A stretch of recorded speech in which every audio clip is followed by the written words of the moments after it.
ಆ, ಎಲ್ರಿಗೂ ನಮಸ್ಕಾರ.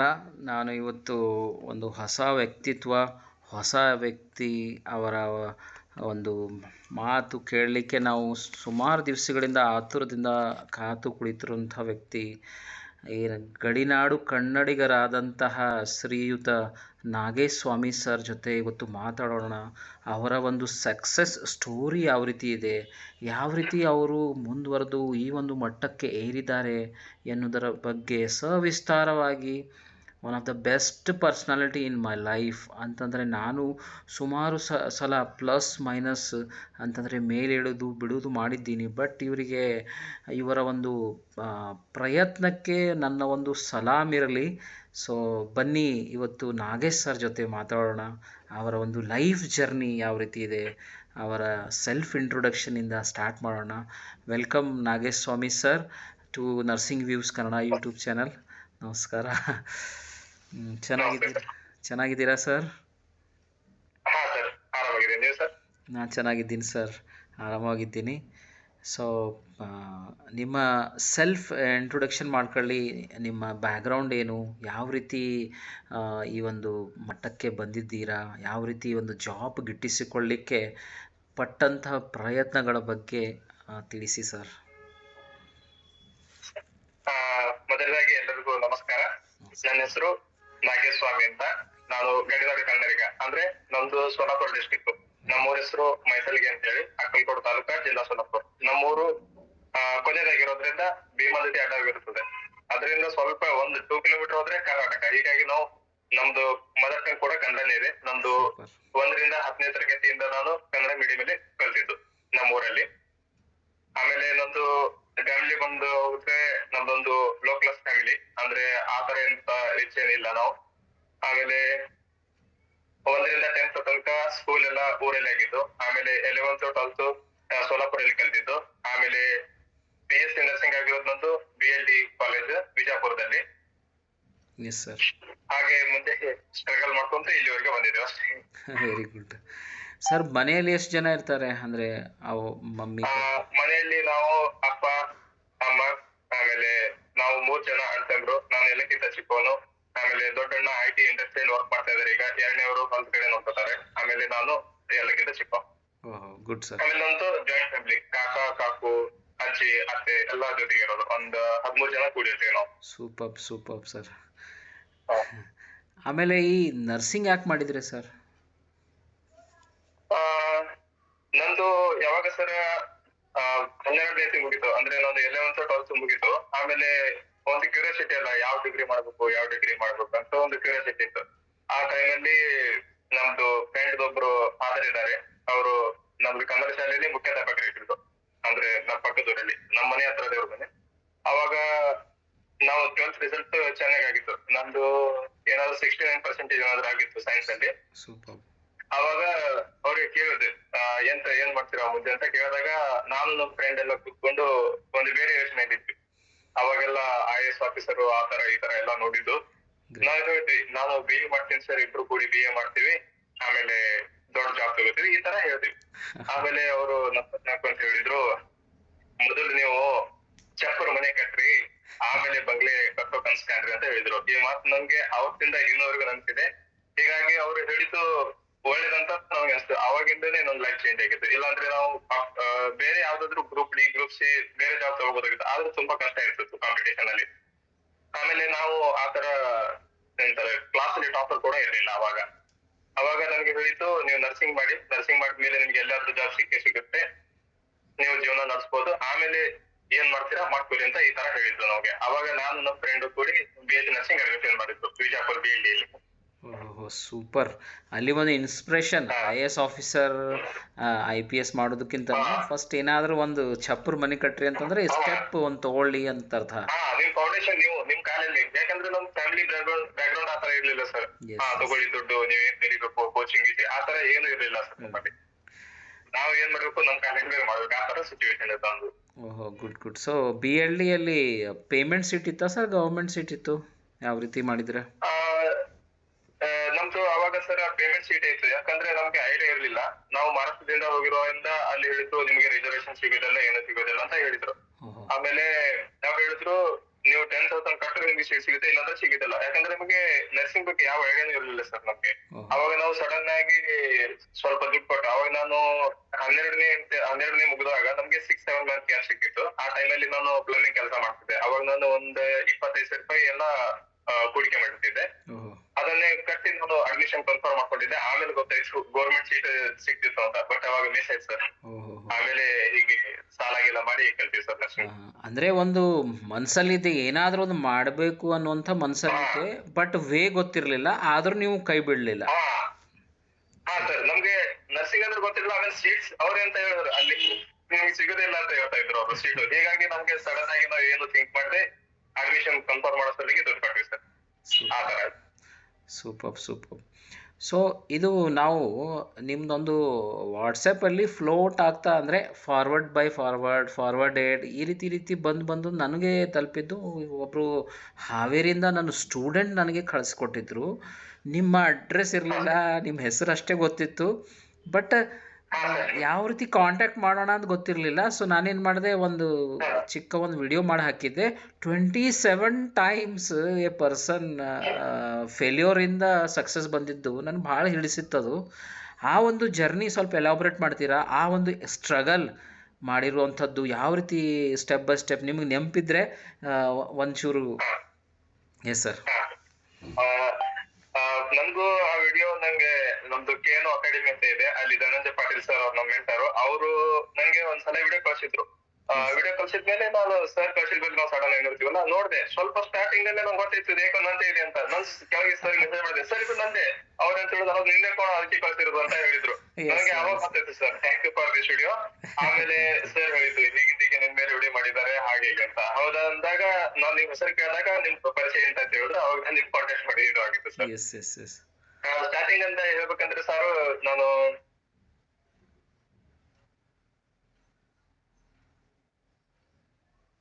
ಹಲೋ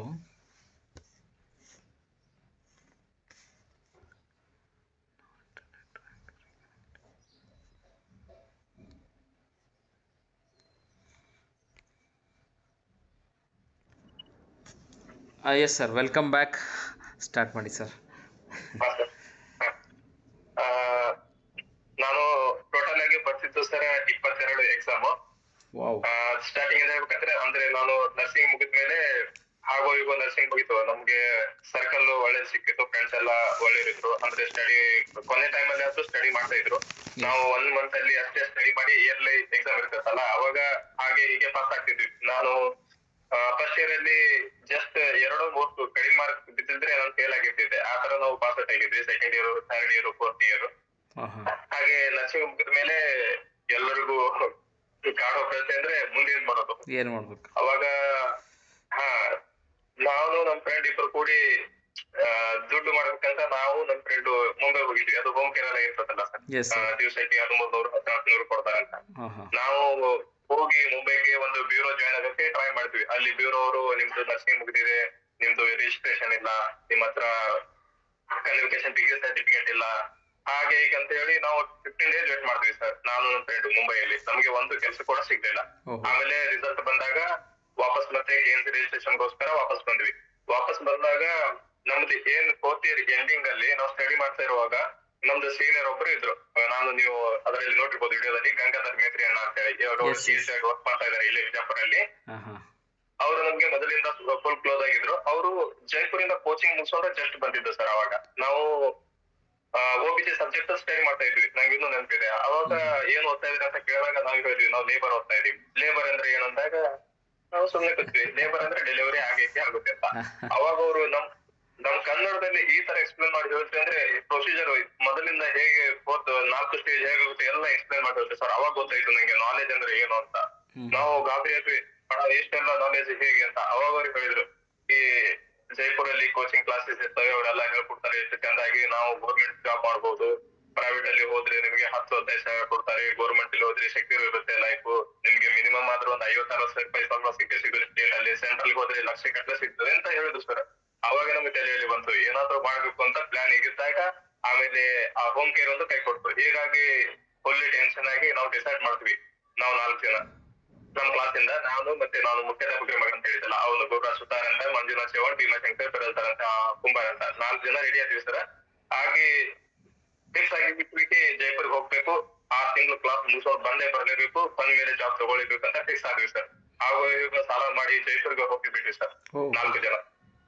ಜೈಪುರ್ ಹೋಗಿ ಅಲ್ಲಿ ಸರ್ಗೆಲ್ಲ ನಂದು ಕೋಚಿಂಗ್ ಆಗಿರೋದು ಕಾನ್ಸೆಪ್ಟ್ ಆರ್ಎನ್ಎಲ್ಲಿ ಹೋಗಿ ಜಾಯಿನ್ ಆಗಿ ನಮ್ಗೆ ಹೇಳಿದ್ವಿ, ನಾವು ಕರ್ನಾಟಕದಿಂದ ಅಂದ್ರೆ ನಮ್ BL ಇಂದ ನಾವು ಹೊರಗೆ ಹಾಕಿದ್ವಿ, ನಾವು ಕರ್ನಾಟಕದಿಂದ ಬಂದಿರೋದು 4 ಜನ ಅಂದಾಗ ಅವರು ನಮ್ಗೆ ತುಂಬಾ ಚೆನ್ನಾಗಿ ಮಾತಾಡ್ಸಿ ಎಲ್ಲ BL ಕನ್ಸೆಷನ್ ಕೊಟ್ಟು ಎಲ್ಲ ಹಾಸ್ಟೆಲ್ ಎಲ್ಲ ತೋರಿಸಿ ಅವರು ನಮ್ಗೆಲ್ಲ ಇದು ಮಾಡಿದ್ರು ಸರ್. ಅವಾಗ ಹಾಗೆ ಕ್ಲಾಸ್ ಎಲ್ಲ ನಡೀತಾ ಇತ್ತು, ಒಳ್ಳೆ ಕ್ಲಾಸ್ ಸರ್. ನಂಗೆ ಇನ್ನೂ ನೆನಪಿದೆ, ನಾನು ಅಲ್ಲಿ ಕ್ಲಾಸ್ ಮಾಡಿದ್ದು 2 ತಿಂಗಳು, ಯಾಕಂದ್ರೆ ವಾಪಸ್ಸು ಕೋವಿಡ್ 2ನೇ ವೇವ್ ಬಂತು. ಅವಾಗ ಮತ್ತೆ ನಾವು ವಾಪಸ್ ಊರಿಗೆ ಬಂದ್ವಿ, ನಾವು ಕಲಿಯಕ್ ಆಗ್ಲಿಲ್ಲ. ಆಮೇಲೆ ಆನ್ಲೈನ್ ಕ್ಲಾಸ್ ತಗೊಂಡಿದ್ದು. ಇನ್ನೂ 2 ತಿಂಗಳು ನಂಗೆ ಅಲ್ಲಿ ಏನೋ ಕಲ್ಸಿದ್ದಾರೆ, ಅಲ್ಲಿನ ಮೋಟಿವೇಶನ್ ಇನ್ನೂ ನೆನಪಿದೆ ಸರ್ ನಂಗೆ. ಅಲ್ಲಿ ರಾಜೇಶ್ ಸರ್ ಅಂತ ಇದ್ರು, ಅವರು ತುಂಬಾ ಮೋಟಿವೇಟ್ ಮಾಡ್ತಾ ಇದ್ರು, ಇನ್ನೂ ಕೂಡ ತುಂಬಾ ಹುಡುಗರಿಗೆ ಮೋಟಿವೇಟ್ ಮಾಡ್ತಾ ಇದ್ರು. ಅವಾಗಿಂದ 2 ಮಂತ್ ಆದ್ಮೇಲೆ ನಾವು ವಾಪಸ್ ಬಂದ್ಬಿಟ್ವಿ ಸರ್ ನಮ್ಮ ಊರಿಗೆ. ನಾನು ಸೋಲಾಪುರಲ್ಲಿ ರೂಮ್ ಮಾಡ್ಕೊಂಡು ಹಾಗೆ ಓದ್ತಾ ಇದ್ದೆ. ಇವಾಗಿಂದ ನಮ್ ಜರ್ನಿ ಸ್ಟಾರ್ಟ್ ಆಗುತ್ತೆ. ನಾನು ಬಂದು ಏಪ್ರಿಲ್ ಮೇಲೆ ವಾಪಸ್ ಬಂದ್ವಿ. ಅವಾಗ ಜರ್ನಿ ಸ್ಟಾರ್ಟ್ ಆಗೋದಂದ್ರೆ ನಾನು ಮೊದಲು ಎಕ್ಸಾಮ್ ಬರೆಯೋದು DHS ಮಹಾರಾಷ್ಟ್ರ ಅಂತ ಹೇಳಿ, ನಮ್ದು ಸ್ಟೇಟ್ ಗವರ್ಮೆಂಟ್ ಆರೋಗ್ಯ ವಿಭಾಗ ಅಂತ ಎಕ್ಸಾಮ್ ಇರ್ತದೆ, ಅದೊಂದು ಬರೀಲಿಕ್ಕೆ ಹೋಗ್ತೇನೆ ನಾನು. ಫಸ್ಟ್ ಎಕ್ಸಾಮ್ ಹೋಗಿ ಬರೀತೇನೆ, ತುಂಬಾ ಚೆನ್ನಾಗಿ ಸ್ಕೋರ್ ಆಗುತ್ತೆ ಸರ್. ನಾನು ಆನ್ಸರ್ ಶೀಟ್ ಅಲ್ಲಿ ಬಂದ್ಮೇಲೆ ಚೆಕ್ ಮಾಡ್ತೀನಿ, 71 72 ಎಲ್ಲ ಇರುತ್ತೆ. ನನಗೆ ಒಂದು ಚಾನ್ಸ್ ಇರುತ್ತೆ ಆಗ್ಬೋದು, ಎಲ್ಲಾದ್ರೂ ಆಗಿದ್ರೆ ಸಾಕು ಅಂತ ಹೇಳಿ. ಅವಾಗ ಬಂದ್ಮೇಲೆ ಗೊತ್ತಾಗುತ್ತೆ ಕ್ವಶನ್ ಪೇಪರ್ ಲೀಕ್ ಆಗಿದೆ ಅಂತ, ಎಕ್ಸಾಮ್ ಕ್ಯಾನ್ಸಲ್ ಆಗಿದೆ ಅಂತ ನ್ಯೂಸ್ ಅಲ್ಲಿ ಬಂದ್ಬಿಡ್ತದೆ. ಅದಾದ್ಮೇಲೆ ಬಿಟ್ಟಿವಿ, ಅದೊಂದು ಆಸೆ ಒಂದು ಬಿಟ್ಟು. ಆಮೇಲೆ ನಾನು ಗಡಿನಾಡು ಕನ್ನಡಿಗ ಇರೋದ್ರಿಂದ ನಮ್ಗೆ ಕರ್ನಾಟಕದಲ್ಲಿ ಒಂದು ಸೀಟ್ ಕೊಡ್ತಾರೆ. ಹೀಗಾಗಿ ನಾನು ಸೆಕೆಂಡ್ ಎಕ್ಸಾಮ್ ಬರೆಯಕ್ ಹೋಗ್ತೀನಿ. CH ಕಮ್ಯುನಿಟಿ ಹೆಲ್ತ್ ಆಫೀಸರ್ ಅಂತ, ದಕ್ಷಿಣ ಕನ್ನಡ. ಕಾಂಪಿಟೇಷನ್ ತುಂಬಾ. ಅವಾಗ ನಾವು ಹೊಸದಾಗಿರೋದಲ್ಲ, ಬಿಜಾಪುರಲ್ಲಿ ನಿಯರ್ ಹಾಕ್ಬೇಕಂದ್ರೆ ಸೀಟ್ ಕಡಿಮೆ ಆಗುತ್ತೆ ಇಲ್ಲ ಅಂತ ಭಯ. ಫ್ರೆಂಡ್ಸ್ ಎಲ್ಲ ಕೂಡಿ ನಾವು ನಮ್ ಕ್ಲಾಸ್ ಅಲ್ಲಿ 50-60% ಜನ ಎಲ್ಲ ಇರೋದು ದಕ್ಷಿಣ ಕನ್ನಡದಲ್ಲೇ ಸೀಟ್ ಆಗಿ. ಅವಾಗ ಎಲ್ಲರ ಜೊತೆ ನಾವೆಲ್ಲರೂ ಹೋಗಿ ಫಾರ್ಮ್ ತಗೊಂಡಿದೀವಿ ಸರ್. ಆಮೇಲೆ ಅಲ್ಲಿ ನಮ್ಗೆ ಎಷ್ಟು 71 ಮಾರ್ಕ್ಸ್ ಬಂದಿದೆ ಸರ್. 18ನೇ ರ್ಯಾಂಕ್ ನಂದಲ್ಲಿ CHO ಅಲ್ಲಿ ದಕ್ಷಿಣ ಕನ್ನಡದಲ್ಲಿ. ಅವಾಗ ಸೆಲೆಕ್ಷನ್ ಆಗುತ್ತೆ ಸರ್, ಹೋಗಿ ಜಾಯಿನ್ ಆಗ್ತೇನೆ, CHO ಮಾಡ್ಕೋತೆ. ಹೀಗೆ ನಂದು ಜರ್ನಿ ಸ್ಟಾರ್ಟ್ ಆಗಿರುತ್ತೆ. ಹಾಗೆ ಅದಾದ್ಮೇಲೆ ನಾರ್ಸೆಟ್, ಅವಾಗ ಫಸ್ಟ್ ನಾರ್ಸೆಟ್ ನನ್ನ ಎಕ್ಸಾಮ್ ಇದ್ದು, ಅದು ಮಂಗಳೂರಲ್ಲಿ ಬರೆದಿದ್ದೇನೆ. ಅದು ಕೂಡ ಚೆನ್ನಾಗಿ ಹೋಗಿತ್ತು ಸರ್ ನಂಗೆ. ಅವಾಗ ರ್ಯಾಂಕ್ ಕೂಡ ನಂದು 17,000 ಹೀಗೆ ಏನಾದ್ರು ಇತ್ತು. ಎಲಿಜಿಬಲ್ ಆಗಿದ್ದೆ, ಎಲ್ಲ ಆಗಿದೆ ಸರ್. ಅವಾಗ ನಂದು ಏನು ಆಗ್ಲಿಲ್ಲ. ಅದಾದ್ಮೇಲೆ ನೆಕ್ಸ್ಟ್ SSC ಎಕ್ಸಾಮ್ ಬರೀತೇನೆ ಸರ್ 2021ರಲ್ಲಿ. ಅದರಲ್ಲಿ SSC ಎಕ್ಸಾಮ್ ಅಂದ್ರೆ ಅದು ಪೋಸ್ಟ್ ನರ್ಸಿಂಗ್ ಆಫೀಸರ್, ಬಟ್ ಅವರು ಕ್ವಶನ್ ನರ್ಸಿಂಗ್ ಕೇಳುವುದಿಲ್ಲ ಸರ್. ಆ ತರ ಎಕ್ಸಾಮ್ ಬಂತು. ಬರೀ ಇದು SSC ಎಕ್ಸಾಮ್ ಹೆಂಗ ಸರ್ ಹಾಗೆ ಜನರಲ್ ನಾಲೆಜ್. ಆ ತರ. ನಾವು ಇಲ್ಲಿ ನರ್ಸಿಂಗ್ ಅಲ್ಲೇ ನಾವು ಹೇಳೋದು ನಡೀತಾ ಇತ್ತು. ಆ ಟೈಮಲ್ಲಿ ಒಂದು ಸುಮ್ಮನೆ ಇರಂಗಿರ್ಲಿ ಅಂತ ಬರ್ದಿತ್ತು ಸರ್ ಅದೊಂದು. ಹಾಗೆ ಅದೊಂದು ಬರ್ದೆ, ಅದು ಕೂಡ ಆಗ್ಲಿಲ್ಲ ಸರ್ ಹಾಗೆ ಅವಾಗ. ಅದಾದ್ಮೇಲೆ ಮತ್ತೆ ನೆಕ್ಸ್ಟ್ ಇಯರ್ ಅಲ್ಲಿ ಮತ್ತೆ 22 ಅಲ್ಲಿ ಮತ್ತೆ ನಾರ್ಸೆಟ್ ಬರೀತೇನೆ ಸರ್. ಅವಾಗ ನಂದು ರ್ಯಾಂಕು ಮೊದಲಕ್ಕಿಂತ 1-2 ಸಾವಿರ ಜಾಸ್ತಿ ಬರುತ್ತೆ, 16,000 ಏನಾದ್ರು ರ್ಯಾಂಕ್ ಬರುತ್ತೆ. ಅದ್ರಲ್ಲೂ ನಂದು 82-83% ಏನಾದ್ರು ಇರುತ್ತೆ. ಅದರಲ್ಲಿ ನಮ್ಗೆ ಸಕ್ಸಸ್ ಇರೋದಿಲ್ಲ. ಹಾಗೆ ನೆಕ್ಸ್ಟ್ ಹೋಗ್ತೇನೆ ಮತ್ತೆ ಜಿಪ್ಮರ್ ಎಕ್ಸಾಮಿಗೆ ಹೋಗ್ತೇನೆ. ಜಿಪ್ಮರ್ ಎಕ್ಸಾಮ್ ಕೂಡ ಸರ್ ಜಿಪ್ಮರ್ ಎಕ್ಸಾಮ್ ಅಲ್ಲಿ ಕೂಡ ಒಳ್ಳೆ ರ್ಯಾಂಕ್ ಬರ್ತದೆ ನಂದು. ಅಲ್ಲಿ ಕೂಡ ಟ್ರೈ ಮಾಡ್ತೇನೆ, ಅಲ್ಲಿ ಕೂಡ ಸಕ್ಸಸ್ ಇರೋದಿಲ್ಲ ಸರ್ ನಂಗೆ ಜಿಪ್ಮರ್ ಅಲ್ಲಿ. ಅದಾದ್ಮೇಲೆ ಜಿಪ್ಮರ್ ಆದ್ಮೇಲೆ ಮತ್ತೆ ವಾಪಸ್ ನಾರ್ಸೆಟ್ ಬರ್ತೇನೆ ಸರ್. ಒಂದೇ ನಿಮಿಷ ಸರ್. ನೀವು ಮತ್ತೆ ಕೋಚಿಂಗ್ ತಗೊಂಡ್ರಾ? 2 months ಕೋಚಿಂಗ್ ಆದಮೇಲೆ ಆನ್ಲೈನ್ ಕೋಚಿಂಗ್, ತದನಂತರ ನೀವು CHO ಜಾಬ್ ಮಾಡಿ ಇದು ಕಂಟಿನ್ಯೂಸ್ ಎಕ್ಸಾಮ್ ಬೈ ಎಕ್ಸಾಮ್? ಹಾ ಸರ್, ನಾನು CHO ಜಾಯಿನ್ ಆದಲ್ಲ ಸರ್, ಅವಾಗಿಂದ ಜರ್ನಿ. ನಾನು CHO ಜಾಯಿನ್ ಆಗಿರೋದು ಮತ್ತೆ 1.5 ವರ್ಷ ಆದ್ಮೇಲೆ ರಿಸೈನ್ ಮಾಡ್ತೀನಿ. ಇದು CHO ಇದ್ಕೊಂಡೆ ಸರ್ ಇದೆಲ್ಲ ಎಕ್ಸಾಮ್ ಮಾಡ್ತಾ ಇರೋದು. ಕಂಟಿನ್ಯೂಯೇಷನ್ CHO ಇದ್ದಾಗಲೇ ಇದು ಅಷ್ಟೆಲ್ಲ ಮಾಡ್ತಾ ಇದ್ರಿ? ಹಾ ಸರ್, ನಾನು CHO ರಿಸೈನ್ ತುಂಬಾ ಲೇಟ್ ಆಗಿ ಮಾಡ್ತೇನೆ ಸರ್. ಸೊ ಮನ್ಸಲ್ಲಿ ಏನಿತ್ತು, CHO ಆಗಿ ಉಳಿಬೇಕಂತಿತ್ತ ಇಲ್ಲ ಕ್ರ್ಯಾಕ್? ನಾನು ನಮ್ಮ ಫ್ರೆಂಡಿಗೆಲ್ಲ ಅವಾಗ ಹೇಳಿದ್ದೆ ಸರ್, ನಾವು ಎಲ್ಲಾದ್ರೂ ಒಂದ್ ಜಾಬ್ ತಗೋಬೇಕು, ಮಂಗಳೂರು ಇರ್ಲಿ ಬೆಂಗಳೂರು ಇರ್ಲಿ, ನಾವು ಬಿಟ್ಟು ಬರೋದು ಕನ್ಫರ್ಮ್ ಬಿಟ್ಟು ಬರ್ತೀವಿ, ಬಿಟ್ಟು ಬರೋದೇ ಇದೆ. ಎಲ್ಲಾದ್ರೂ ಹೋಗುವ, ಬೇರೆ ಜಾಬ್ ಸಿಗೋ ತನಕ ಈ ಕೆಲಸ ಮಾಡುವಂತ ನಾನು ಫಿಕ್ಸ್ ಆಗಿದ್ದೆ. ನಾನು ನನ್ನ ಫ್ರೆಂಡ್ ಎಲ್ಲ ಹಾಗೆ ಸರ್, ನಾವು ಫಿಕ್ಸ್ ಆಗಿದ್ವಿ. ಅಂದ್ರೆ ನಮ್ಗೆ ಒಳ್ಳೆ ಜಾಬ್ ಸಿಗೋ ತನಕ ನಾವು CHO ಕಂಟಿನ್ಯೂ ಮಾಡೋದು, ಅಲ್ಲಿವರೆಗೂ CHO ಮಾಡ್ಲೇಬೇಕಂತ ನಾವು ಕನ್ಫರ್ಮ್ ಆಗಿದ್ವಿ. ಯಾಕಂದ್ರೆ ಈಗ ಎಕ್ಸಾಮ್ ಎಲ್ಲ ಬರ್ಲಿಕ್ಕೆ ಹೋಗ್ಬೇಕಾದ್ರೆ ಸರ್ ಅಪ್ಲಿಕೇಶನ್ ಫಾರ್ಮ್ ಫೀ ಆಮೇಲೆ ಹೋಗೋ ಖರ್ಚು ಬರೋ ಖರ್ಚು ಮನೆಯಿಂದ ಬೇಡವಾಗ್ತಿರ್ಲಿಲ್ಲ. ಹೀಗಾಗಿ ನಮ್ಗೆ ನೀಡಿತ್ತು ಸರ್ CHO ತುಂಬಾ. ನಾನು ಇನ್ನೂ ಅದ್ರ ನಂದು ಒಳ್ಳೆ ಜಾಬ್ ಅಂದ್ರೆ ನನ್ CHO ಇದೆ best job sir. Super super. ಮಸ್ತ್ ಆಗಿರ್ತದೆ. ಇಷ್ಟಕ್ಕೆ ಅದರಲ್ಲಿ ಪರ್ಮನೆಂಟ್ ಇಲ್ಲ, ಪೇಮೆಂಟ್ ತುಂಬಾ ಕಡಿಮೆ. ಅಲ್ಲ ಇವಾಗ CHO ಅದು ಪರ್ಮನೆಂಟ್ ಆಗುತ್ತೆ ಅಂತಂದ್ರೆ ಮತ್ತೆ ಪುನಃ ಟ್ರೈ ಮಾಡ್ತೀರಾ CHOಗೆ? ಇಲ್ಲ ಸರ್, ಈಗ ಇಲ್ಲ ಸರ್. ನಮ್ಮಲ್ಲಿ ಮಹಾರಾಷ್ಟ್ರದಲ್ಲಿ ಆಗ್ಬೋದು. ನಮ್ಮಲ್ಲಿ ಮಹಾರಾಷ್ಟ್ರದಲ್ಲಿ ಸರ್ ಅದು ಗ್ರೂಪ್ ಬಿ ಅಲ್ಲಿ ಬರುತ್ತೆ. ಗ್ರೂಪ್ ಬಿ ಅಲ್ಲಿ? ಗ್ರೂಪ್ ಬಿ ಅಂದ್ರೆ ನಮ್ಮಲ್ಲಿ ಸ್ಟಾಫ್ ನರ್ಸ್ ಗ್ರೂಪ್ ಸಿ ಅಲ್ಲಿ ಬರುತ್ತೆ, ಅದು ಗ್ರೂಪ್ ಬಿ ಅಲ್ಲಿ ಬರ್ತಾರೆ. ಓಹೋ. ನಮ್ಗಿಂತ ಒಳ್ಳೆ ಅವ್ರು ಪರ್ಮನೆಂಟ್ ಆದ್ರೆ ನಮ್ಗಿಂತ ಜಾಸ್ತಿ ಸ್ಯಾಲ್ರಿ ಕೊಡೋಣ. ಸ್ಯಾಲ್ರಿ ತಗೋದು. ಎಸ್, ಕಂಟಿನ್ಯೂ ಮಾಡಿ ಅದು. ಯಾ, ಸ್ಟಾರ್ಟ್ ಮಾಡಿ. ಸರ್, ನಾನು ಚಿಕ್ಕಮಗಳೂರಿಗೆ ಬಂದಿದ್ದೆ 6ನೇ ಅಟೆಂಪ್ಟಿಗೆ. ಎಸ್. ಅದರಲ್ಲಿ ಕ್ವಾಲಿಫೈಡ್ ಆಗ್ತೀನಿ, ಬಟ್ ಸೆಲೆಕ್ಷನ್ ಆಗೋದಿಲ್ಲ ಸರ್. ಅದಾದ್ಮೇಲೆ 7ನೇ ಅಟೆಂಪ್ಟ್ ಬಂದಾಗಿ ಕೇರಳದಲ್ಲಿ ಒಂದು ಸೆಂಟ್ರಲ್ ಗೌರ್ಮೆಂಟ್ ಹಾಸ್ಪಿಟಲ್ ಇದೆ ಸರ್, ಶ್ರೀ ಚಿತ್ರ ಅಂತ, ಈಗೇನು ತಿರುವನಂತಪುರಲ್ಲಿ ಟ್ರಿವೆಂಡ್ರಮ್. ಅದು ಕೂಡ ಎಕ್ಸಾಮ್ ತುಂಬಾ ಚೆನ್ನಾಗಿ ಹೋಗುತ್ತೆ ಸರ್. ನನಗೆ 72 ಯಾ 73 ಮಾರ್ಕ್ಸ್ ಬರ್ತದೆ ಅದರಲ್ಲಿ. ಸೂಪರ್. ಅದರಲ್ಲಿ ಕೂಡ ಕ್ವಾಲಿಫೈ ಆಗ್ತೇನೆ, ಸೆಲೆಕ್ಷನ್ ಆಗೋದಿಲ್ಲ. ನಮ್ಗೆ 73 ಇರ್ತದೆ. ಆಮೇಲೆ ಮುಂದೆ ಹಿಂದ್ಗಡೆ ಒಬ್ರು ಕ್ಯಾಂಡಿಡೇಟ್ ಇದ್ರು, ಅವ್ರಿಗೆ ಅವ್ರದ್ದು ನಂದು ಪರಿಚಯ ಆಗಿತ್ತು. ಅವರಿಗೆ 75 ಇತ್ತು ಸರ್, ಅವ್ರು ಸೆಲೆಕ್ಷನ್ ಆಗಿತ್ತು. ನಂದು 73 ಇತ್ತು, ನಾನು ಸೆಲೆಕ್ಷನ್ ಆಗಿರಲಿಲ್ಲ ಸರ್ ಕೇರಳ ಎಕ್ಸಾಮ್ ಅಲ್ಲಿ. ಸರ್, ಅದಾದ್ಮೇಲೆ 8ನೇ ಅಟೆಂಪ್ಟ್ ಆಗಿ ಬರ್ತೀನಿ, ಡಾಕ್ಟರ್ RML ಅಂತ. ಅದು ಕೂಡ ಒಳ್ಳೆ ರ್ಯಾಂಕ್ ಬರುತ್ತೆ ಸರ್. ಎಲ್ಲಿ? Doctor R, sorry, doctor RML sir. RML hospital. Yes. Delhi hospital sir. ಅದರಲ್ಲಿ ನಂದು ರ್ಯಾಂಕ್ ಬರುತ್ತೆ 1953 ಸರ್. 93% ಆಗಿರುತ್ತೆ. ಅದರಲ್ಲೂ ಕೂಡ ನಾನು ಕ್ವಾಲಿಫೈ ಆಗ್ತೀನಿ, ಬಟ್ ಸೆಲೆಕ್ಷನ್ ಆಗೋದಿಲ್ಲ. ಬಟ್ ಪ್ರಯತ್ನ ಬಿಡ್ತಾ ಇಲ್ಲ, ಕಂಟಿನ್ಯೂಸ್ಲಿ ಡಿಮೋಟಿವೇಟ್ ಏನಾಗಿಲ್ಲ? ಪ್ರಯತ್ನ ಬಿಡ್ತಾ ಇಲ್ಲ ಸರ್. ಮನಸ್ಸಲ್ಲಿ ಒಂದೇ ಗೌರ್ಮೆಂಟ್ ಜಾಬ್ ತಗೊಳ್ಳಬೇಕು ಅಂತ. ಸೂಪರ್. ಸರ್, ಅದಾದ್ಮೇಲೆ 9ನೇ ಅಟೆಂಪ್ಟ್ LCPGI ಸರ್, 2022. ಅದರಲ್ಲಿ ಕೂಡ ಕ್ವಾಲಿಫೈ ಆಗ್ತಿದೆ, ಸೆಲೆಕ್ಷನ್ ಆಗೋದಿಲ್ಲ. ಅವಾಗ 2 ಎಕ್ಸಾಮ್ ಬಂದಿರುತ್ತೆ LCPGI. ಒಂದು ಸ್ಟೇಟ್ದು, ಒಂದು ಗೌರ್ಮೆಂಟ್ ಹಾಸ್ಪಿಟಲ್, ಅಂದ್ರೆ ಅವ್ರ ಎಕ್ಸಾಮ್ ಇರುತ್ತೆ. ಅದನ್ನು ಕೂಡ ಬರೀತಾರೆ 2023 ಅದರಲ್ಲಿ ಒಳ್ಳೆ ರ್ಯಾಂಕ್ ಬರುತ್ತೆ ಸರ್. ಒಂದು 2536ನೇ ರ್ಯಾಂಕ್ ಬರುತ್ತೆ. ಕ್ವಾಲಿಫೈ ಆಗಿರ್ತೇನೆ, ಬಟ್ ಸೆಲೆಕ್ಷನ್ ಆಗೋದಿಲ್ಲ ಅದರಲ್ಲಿ ಕೂಡ. ಅದಾದ್ಮೇಲೆ LCPGI UP ಸ್ಟೇಟ್ ಅಂತ ಬರುತ್ತೆ. UP ಸ್ಟೇಟ್ ಅವರಿಗೆ ರಿಸರ್ವೇಶನ್, ನಾವೆಲ್ಲ ಜನರಲ್ ಆಗಿ ಫೈಟ್ ಮಾಡ್ಬೇಕು. ಆ ಎಕ್ಸಾಮ್ ಕೂಡ ಬರೀತೇನೆ. ಅದರಲ್ಲಿ ನಂದು 9638 ರ್ಯಾಂಕ್, 67% ಇರುತ್ತೆ. ಅದರಲ್ಲಿ ಕ್ವಾಲಿಫೈ ಆಗ್ತೇನೆ, ಬಟ್ ಸೆಲೆಕ್ಷನ್ ಆಗೋದಿಲ್ಲ. ಓಕೆ. ಸೊ ಇದಕ್ಕೆ ಕಂಟಿನ್ಯೂಸ್ಲಿ ನೀವು ಬರಿತಾನೆ ಹೋದ್ರಿ, ಏನು ಹಿಂದೆ ನೋಡೋದೇನಿಲ್ಲ, ಬರೆಯೋದು ಅಷ್ಟೇ ಗುರಿ? ನಾನು ಎಕ್ಸಾಮ್ ಎಲ್ಲ, ನಮ್ಗೆ ಕೆಲವೊಂದು ಫ್ರೆಂಡ್ ಎಲ್ಲ ಇದ್ರು ನಾವು ಇಲ್ಲಿ ನಮ್ಮದು ಕಾಲೇಜ್ ಅವರು ಎಲ್ಲ ನಮ್ಗೆ ಓದ್ತಾ ಇರೋ ಅಂತಿದ್ರು. ನಾನು ಖುಷಿಯಲ್ಲಿ ಹೇಳ್ತಿದ್ದೆ, ನಾನು ಎಕ್ಸಾಮ್ ಬರ್ದಿದ್ದೆ, ರಿಸಲ್ಟ್ ಬಂತು, ಏನಾದೆ ಅಂತ. ಅವ್ರು ಹೇಳ್ತಿದ್ರು, ನಿಂಗೆ ಏನು ಅನ್ಸೋದಿಲ್ಲ, ಆಯ್ತು ಆಗಿದ್ದಾಗೋಯ್ತು, ಮುಂದೆ ಅಷ್ಟೇ ಥಿಂಕ್ ಮಾಡುವ.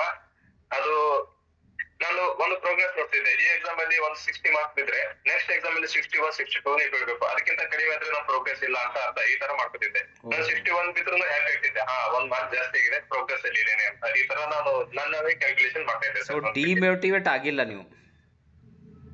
ಡಿಮೋಟಿವೇಟ್ ಆಗಿಲ್ಲ ಸರ್. ನಾನು ಫ್ರೆಂಡ್ಸ್ಗೆಲ್ಲ ನಾನ್ ಫೇಲ್ ಆದ್ರೂ ಅವರಿಗೆ ನಾನೆಲ್ಲ ಮೋಟಿವೇಟ್ ಮಾಡ್ತಿದ್ದೆ. ಇರೋದೇ ಎಷ್ಟು ಎಕ್ಸಾಮ್ ನಾವು 100 ಎಕ್ಸಾಮ್ ಅದರಲ್ಲಿ ಒಂದಾದ್ರೂ ಪಾಸ್ ಆಗಿ ಆಗ್ತೀವಿ, ನಮ್ಗೆ ಬೇಕಾದ್ರೆ ಎಷ್ಟು ಒಂದೇ ಜಾಬ್ ಅಂತ ಈ ತರ ಹೇಳ್ತಾ ಇದ್ದೆ ನಮ್ಗೆಲ್ಲ. ಸೂಪರ್. ಓಕೆ, ಕಂಟಿನ್ಯೂ ಮಾಡಿ. ಅದಾದ್ಮೇಲೆ 12ನೇ ಎಕ್ಸಾಮು CHO ಮಹಾರಾಷ್ಟ್ರ ಅಂತ. ಅದರಲ್ಲಿ ಸೋಲಾಪುರಲ್ಲಿ ನಾನು ಎಕ್ಸಾಮ್ ಇರ್ತೇನೆ, CHO ಮಹಾರಾಷ್ಟ್ರಗಾಗಿ. ಅಲ್ಲಿ ನಂದು 16ನೇ ರ್ಯಾಂಕ್, ಇಲ್ಲಿ ಸೆಲೆಕ್ಷನ್ ಆಗುತ್ತೆ. ಇವಾಗ ನಾನು ಏನ್ ಮಾಡ್ತೀನಿ ಅಂದ್ರೆ, ನಾನು ದಕ್ಷಿಣ ಕನ್ನಡದಲ್ಲಿ CHO ಇದೆ ಸರ್. ಓಕೆ. ಅಲ್ಲಿ ರಿಸೈನ್ ಕೊಟ್ಟು ನಾನು CHO ಮಹಾರಾಷ್ಟ್ರ ಜಾಯ್ನ್ ಆಗ್ತೇನೆ ಸರ್. ಸೊ ಅಲ್ಲಿ ಜಾಯ್ನ್ ಆಗಿದ್ದೀರಾ? ಇಲ್ಲಿ ರಿಸೈನ್ ಕೊಟ್ರಿ ಮಹಾರಾಷ್ಟ್ರದಲ್ಲಿ? CHO ಮಹಾರಾಷ್ಟ್ರ ಜಾಯ್ನ್ ಆಗ್ತೀನಿ ಸರ್. ಓಕೆ. ಯಾವ ಡಿಸ್ಟ್ರಿಕ್ಟ್ ಅಲ್ಲಿ? ಪ್ರೊಸೀಜರ್ ಇದು ಕಂಟಿನ್ಯೂ. ಯಾವ ಡಿಸ್ಟ್ರಿಕ್ಟ್ ಅಲ್ಲಿ? ನಾನು ಮಹಾರಾಷ್ಟ್ರದಲ್ಲಿ ನಮ್ದೇ ಚಿಕ್ಕ ಸರ್, ಸೋಲಾಪುರ ಡಿಸ್ಟ್ರಿಕ್ಟ್. ಓಕೆ. ಮನೆಯಿಂದ ನಿಯರ್ ಆಗುತ್ತೆ ಅಂತ ಸಡನ್ ಆಗಿ ಅಲ್ಲಿಂದ ಬಿಟ್ಟು ಬರ್ತೇನೆ. ಅಂದ್ರೆ ಮನೆ ನಿಯರ್ ಆಗುತ್ತೆ ಅಂತ ಒಂದ್ ಇಲ್ಲಿ CHO ಜಾಯ್ನ್ ಆಗಿದ್ದು, ಅದಕ್ಕೆ ಬಿಟ್ಟು ಬೇರೆ ಏನು ಆಪ್ಷನ್ ಇರಲಿಲ್ಲ ಸರ್ ನಂಗೆ. ನಂಗೆ ಬೇಕಾಗಿರೋದು ಪರ್ಮನೆಂಟ್ ಜಾಬ್. ಬಟ್ ಮಂಗಳೂರಿಂದ ನಮ್ ಸೋಲಾಪುರ ಬರೋದು ನಮ್ಗೆ ತುಂಬಾ ಲಾಂಗ್ ಜರ್ನಿ ಇತ್ತು ಸರ್. ಹೀಗಾಗಿ ನಾನು ನಮ್ಮ ಫ್ರೆಂಡ್ ಇಬ್ರು ಸೆಲೆಕ್ಷನ್ ಆಗುತ್ತೆ, ನಾವಿಬ್ರು ಅಲ್ಲಿ ರಾಜೀನಾಮೆ ಕೊಟ್ಟು ಬಂದ್ಬಿಡ್ತೀವಿ ಇಬ್ರು ಸೋಲಾಪುರಕ್ಕೆ. Okay, great sir. ಸರ್, ಇದಾದ್ಮೇಲೆ 12ನೇ ಆದ್ಮೇಲೆ ಇವಾಗ ಮತ್ತೆ 13ನೇ ಎಕ್ಸಾಮ್ ನಮ್ದು PGIML ಫಿಗ್ಮರ್ ಅಂತ ಕರಿತೇವೆ. ಅದರಲ್ಲಿ ಕ್ವಾಲಿಫೈ ಆಗ್ತೇನೆ, ಅಲ್ಲಿ ಕೂಡ ಸೆಲೆಕ್ಷನ್ ಆಗೋದಿಲ್ಲ. ಅದರಲ್ಲಿ 51-52% ಇರ್ತದೆ ಸರ್. ಅದರಲ್ಲಿ ನಂದು ಸೆಲೆಕ್ಷನ್ ಆಗೋದಿಲ್ಲ ಸರ್. ಓಕೆ. ಅದಾದ್ಮೇಲೆ 14ನೇದು ವಾಪಸ್ಸು ನಾಸ್ಟ್ ಟು 2023 ಬರ್ತೀವಿ. ಅಲ್ಲಿ ಕೂಡ 37% ನಂದಾಗುತ್ತೆ. 37 ಅಂದ್ರೆ 0.66 ಅಂದ್ರೆ 38 ಹಿಡಿದು 40 ಯಾರ್ಯಾರು ತಗೊಂಡಿದ್ದಾರೆ ಅವರೆಲ್ಲ ಸೆಲೆಕ್ಷನ್ ಆಗಿದ್ದಾರೆ. ನಂದು ಸೆಲೆಕ್ಷನ್ ಆಗಿರ್ಲಿಲ್ಲ ಆ ಟೈಮಲ್ಲಿ. ಜಸ್ಟ್ ಮಿಸ್ ಅನ್ನೋ ಹಾಗೆ. ಹಾ ಸರ್. ಜಸ್ಟ್ ಮಿಸ್ ಅನ್ನೋ ಹಾಗೆ ಸರ್. ಆಮೇಲೆ UPUMS ಅಂತ ಒಂದು ಇದೆ, ಅದರಲ್ಲಿ ಕೂಡ 15 ಅಟೆಂಪ್ಟ್ ಗೆ ಬರೀತೇನೆ. ಅದರಲ್ಲಿ ಕ್ವಾಲಿಫೈ ಆಗ್ತದೆ, ಬಟ್ ನಾಟ್ ಸೆಲೆಕ್ಟೆಡ್ ಸರ್. ನನ್ಗೆ 348 ಏನಾದ್ರು ಮಾರ್ಕ್ಸ್ ಇರ್ತದೆ, ಅದರಲ್ಲಿ ಕೂಡ ಸೆಲೆಕ್ಷನ್ ಆಗುದಿಲ್ಲ. ಓಕೆ. ಅದಾದ್ಮೇಲೆ 16ನೇ ಎಕ್ಸಾಮ್ ಅಂತ ಹೇಳಿ SSD, ಅದರಲ್ಲಿ ಕೂಡ ಜಸ್ಟ್ ಅವಾಗ ಹೇಳಿದಂಗೆ ನರ್ಸಿಂಗ್ ಕ್ವಶನ್ ಒಂದು ಇರುದಿಲ್ಲ, ಆದ್ರೂ ಸುಮ್ನೆ ಅಟೆಂಪ್ಟ್ ಮಾಡುವಂತ ಹೋಗಿರ್ತೇನೆ. ಯಾಕಂದ್ರೆ ನರ್ಸಿಂಗ್ ಇದ್ರೆ ಮಾತ್ರ ಇದು ಮಾಡ್ತಾರೆ, ನಮ್ದು ಮಿಸ್ ಬೈ ಚಾನ್ಸ್ ಆದ್ರೆ ಆಯ್ತಪ್ಪ ಅಂತ ಈ ತರ ಒಂದು ಹೋಪ್ ಇಟ್ಕೊಂಡು ಸುಮ್ನೆ ಎಕ್ಸಾಮ್ ಬರೀತಿದ್ದೆ. ಅದು SSC ಅದೊಂದು ಬಂದೆ. ನಾನು ಟೋಟಲ್ 2 SSC ಎಕ್ಸಾಮ್ ಬರ್ತಿದ್ದೇನೆ.